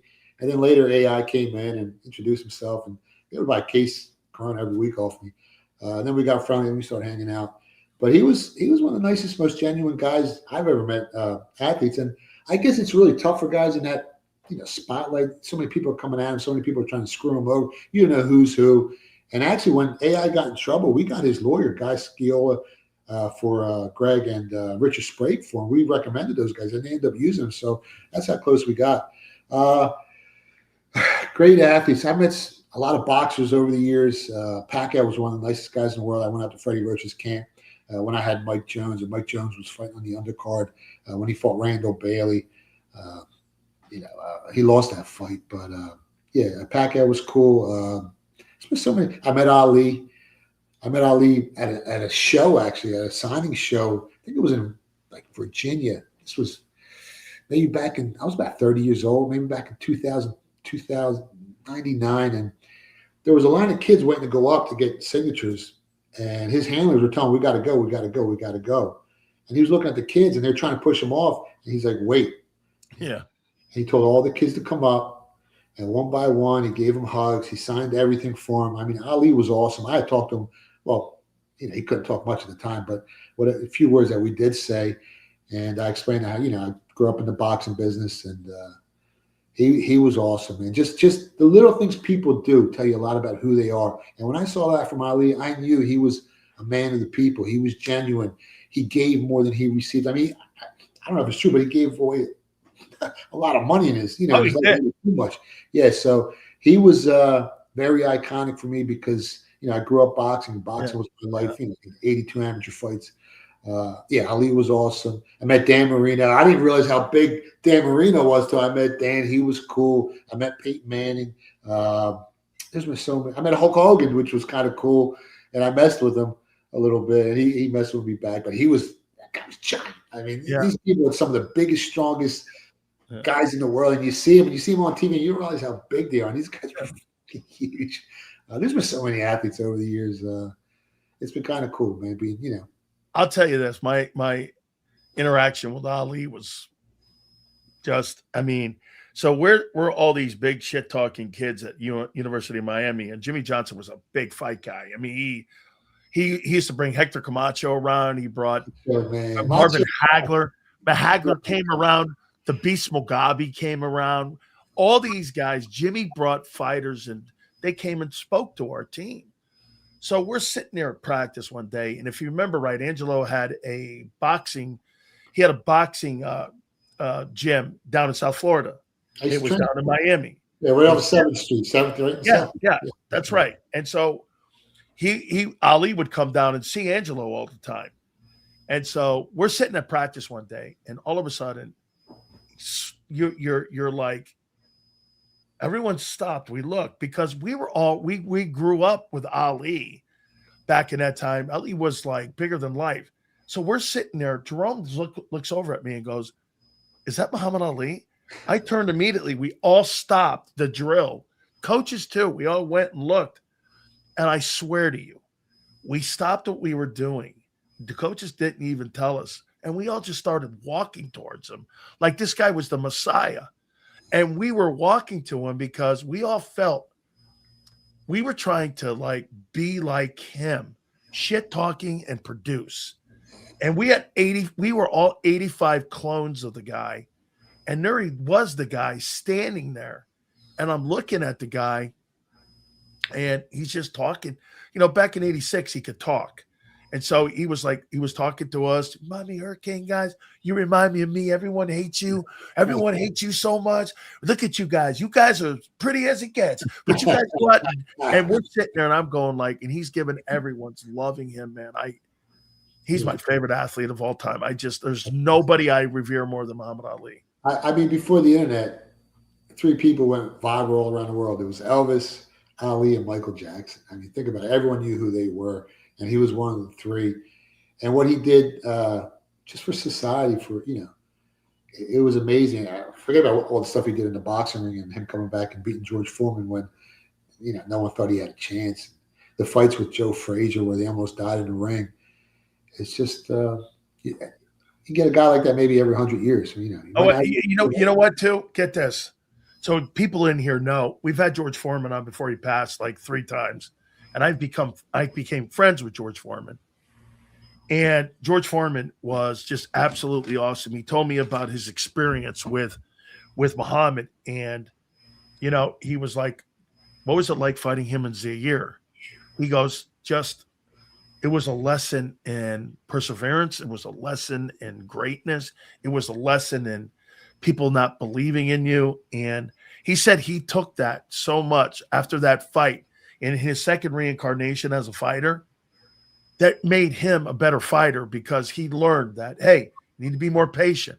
You need not to throw haymakers like that. You need to be a better fighter. He may not have been as talented as he was. Like when he was young, Foreman was insane power. He was a monster. He just boom, boom. Just insane. But I think he was a better fighter, in his second life, because he knew the nuances. And plus, Angelo was with him too. There was no coincidence to that. He had 12-inch wrists. People don't realize how big George Foreman is. Do you know why? Get this. Do you know what he told me he did? He would get an axe, and he would go like this: bang, bang, bang, bang, bang. And he was building his forearms up. So, when he threw that jab, how many times did Foreman knock people out with that jab? Well, Michael Moore, that punch didn't look like he had a lot on it. I was sitting ringside. Listen, Michael Moore's winning the whole fight. If he wins the fight, we got Michael Moore girls instead of George Foreman. I thought it was rigged until I saw the blood coming out of his mouth. That's how hard he is. I was like, he knocked the shit out of him in that. I was crazy, man. What do you make of AJ? Last few days of AJ Brown being a Philadelphia Eagle. What do you make of that? I mean, there's one AJ Brown in the world. Listen, he might be the best receiver we ever had. Right? Oh, he is. Him and T.O., right? Yes. He's got, what's he got? 339 catches, 5,000 yards, 30. I think he's got 30 touchdowns, maybe a little bit more. He averaged 81 yards per game. He made the All-Pro team twice with the Eagles in the last 4 years. And now you want to pay to get rid of him, what, 40, 45 million to get rid of him? And you're blaming him because his numbers are off? Well, maybe it's the offensive coordinator's fault. I mean, Jalen Hurts isn't an elite quarterback, and he's been one of the best wide receivers in the league. And who do you have? Tannehill, and he had Jalen Hurts. I mean, they're not elite quarterbacks. I mean, they're good quarterbacks. They played well. Jalen Hurts has had a great career, and I love Jalen Hurts. He's a great football player, but people got to be honest. He's not an elite quarterback. He's not. So you're putting that on A.J. Brown, and now you want to pay $45 million to get rid of him so he plays somewhere. They're going to get rid of him. And okay, you got some prospects, but as you know, in the NFL, prospects are suspects. I mean, can they get the job done on the football field? A.J. Brown is a proven commodity. I don't know, man. I don't think it's a good idea, Dan. But, it's business. It's the NFL. It's, the clash in the locker room between, I don't want to name names, but, it's just a. Well, who do you think drove AJ out of Philly? Was it the coach? Was it the quarterback? Was it the system of how they played? I think it's a combination. What ran him out of here? The system of how they played and Jalen Hurts a little bit. I think it was a combination of both because the system probably aggravated A.J. Brown, and A.J. Brown took it out on Jalen Hurts, and Jalen Hurts can only do what he can do. And I'm not saying it's Jalen Hurts' fault. You know what I mean? So you can't really blame anyone other than I think the system is really, he wanted more touches, he wanted more catches, he wanted to be more involved in the offense. And the Eagles are like, well, we don't want to take, high risk passes down the field. High risk passes means more interceptions. Turnovers means you lose more games. So let's stay conservative. Let's run the ball. We got the best offensive line in football. No one can stop us on fourth down. This is how you win games. This is how you'll win the Super Bowl. No turnovers, fourth down conversions, third down conversions, conservative play calling. And that's how you win in the NFL. I mean, turnovers, I've been talking about it since I came on your show a couple of years ago. I mean, that's number one reason why teams lose football games is because of turnovers. And when the Eagles don't turn the ball over, they're tough to beat. Where are they right now in your idea of what it comes to the odds on winning the Super Bowl next year? Where are they? Have they fallen? I mean, without AJ, surely they're not the same place. If you lose a talented player like that, how much? I think a better question to you is, how much is a player like AJ Brown hurt the Eagles' odds when it comes to, a Super Bowl odd? Does it move the market that much or no? No, not really. I mean, the guys that move the market, centers, quarterbacks, offensive linemen. AJ, I mean, is he worth one win to the football team a year? Maybe. But he's not going to shift the odds in the betting market, and especially if they're not using him like they did early on and he's getting less and less touches. And I don't think he's got a lingering injury, but that could be the case as well. Maybe he's not as healthy as he was. I mean, he's 29 years old. Usually numbers drop off for wide receivers around that age, 29, 30. You see their numbers start to decline. It's a rough business, and he's taking a lot of hits. So, I don't think it moves the needle much in the betting market.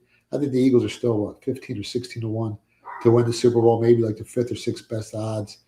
It's still the Rams, Seahawks, Bills. Chiefs? Chiefs are right there with the Eagles, Ravens.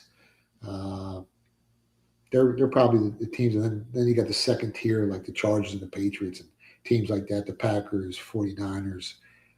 Who else is in there? The Texans are a dangerous team. That defense is scary, man. It is. If they can secure that offensive line and CJ plays better, that's a very dangerous team. And the Bengals, the Bengals are probably like 20, 22, 25 to 1.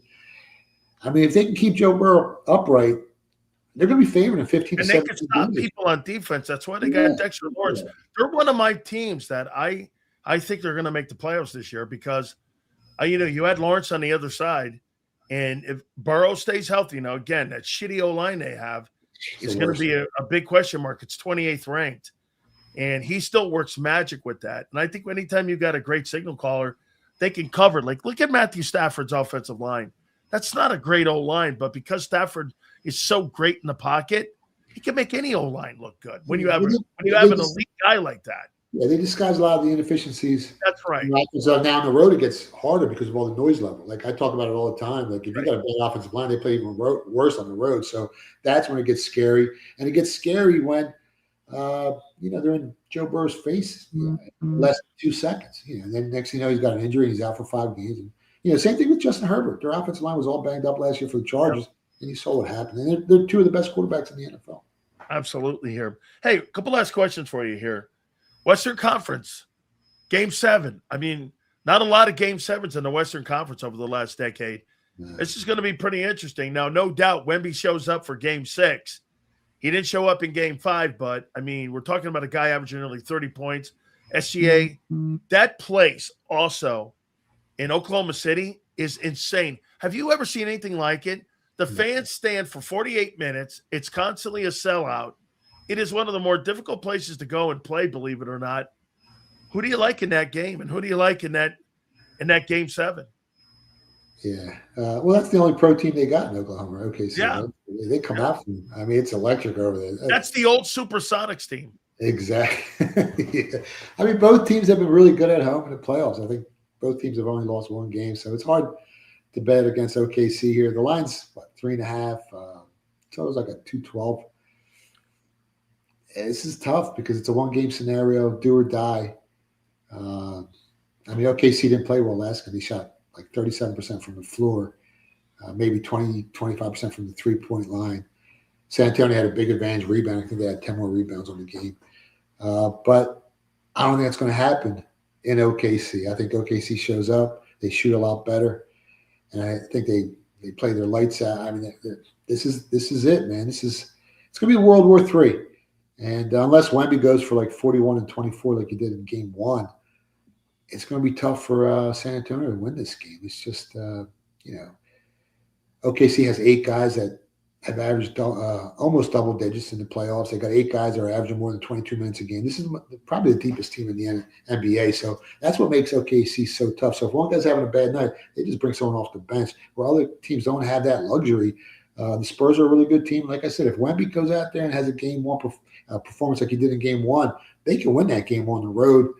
I'm leaning towards OKC on the money line at -3 right now.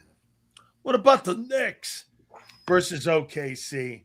How about the Philadelphia Knicks? Yeah. So what do you make of the Philadelphia Knicks? Do you think that they can win the NBA? I made this comment. You tell me if you agree. If Jalen Brunson delivers an NBA championship, he'll go down as the most relevant Knick of all time and that includes Walt Frazier. Wow. Frazier played with Bradley. He played with the Busher, played with Earl Monroe. He played with all those guys, those great Hall of Famers. This guy ain't playing with any Hall of Famers. That guy delivers a championship in New York, and he's going down to Canyon of Heroes and getting a ticker tape parade. I don't know, man. That's pretty impressive if he could do it. Do you think they can do it? Yeah, they can do it. OKC versus the Knicks on a neutral court. Now, obviously, they don't play on a neutral court. Probably 3.5 points better. Spurs are 1.5 to 2 points better.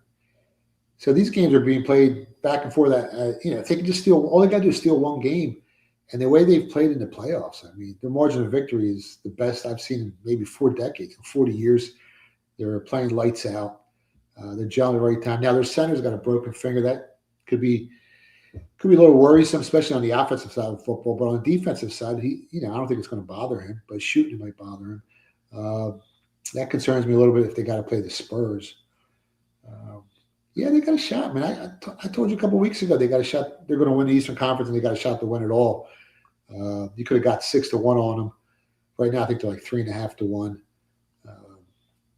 Yeah, they got a shot. It's a bad matchup against the Spurs. I think they match up better against OKC, but OKC is deep, man. And SGA hasn't been playing that well the last couple of games either, so maybe he's got something that's bothering him. But like you said, Jalen Brunson, I mean, they didn't even want him. I mean, I put out this video of all these media pundits saying, "Oh, they're spending all this money." And Stephen A. Smith was smashing them, and all of a sudden, this guy came in there, and now that they're going to be in the NBA championship, he made them all eat their words. So that's kind of awesome. So yeah, they got a shot. It's just a bad matchup against OKC. So I wonder if you have any of that Philly Godfather money that's going to sit courtside because they're $11,000 tickets in Game 3. They went up. Get this. They went up from $4,000 to $11,000 courtside seats for 3, 4, and 5. You know what I would rather do? I'd rather bet the game for 11 dimes and watch it at the restaurant with my kids and have a good time. And if we win, we just keep firing. You know what I mean? So, listen, I would do the same thing. You know what I would do? I'd sit at home. I'd put the $9,000 on the game. And I'd sit at home and I'd have a whole bunch of fans or friends come over. We'd watch it sitting there and I'd bet that money. I'm not going to sit courtside.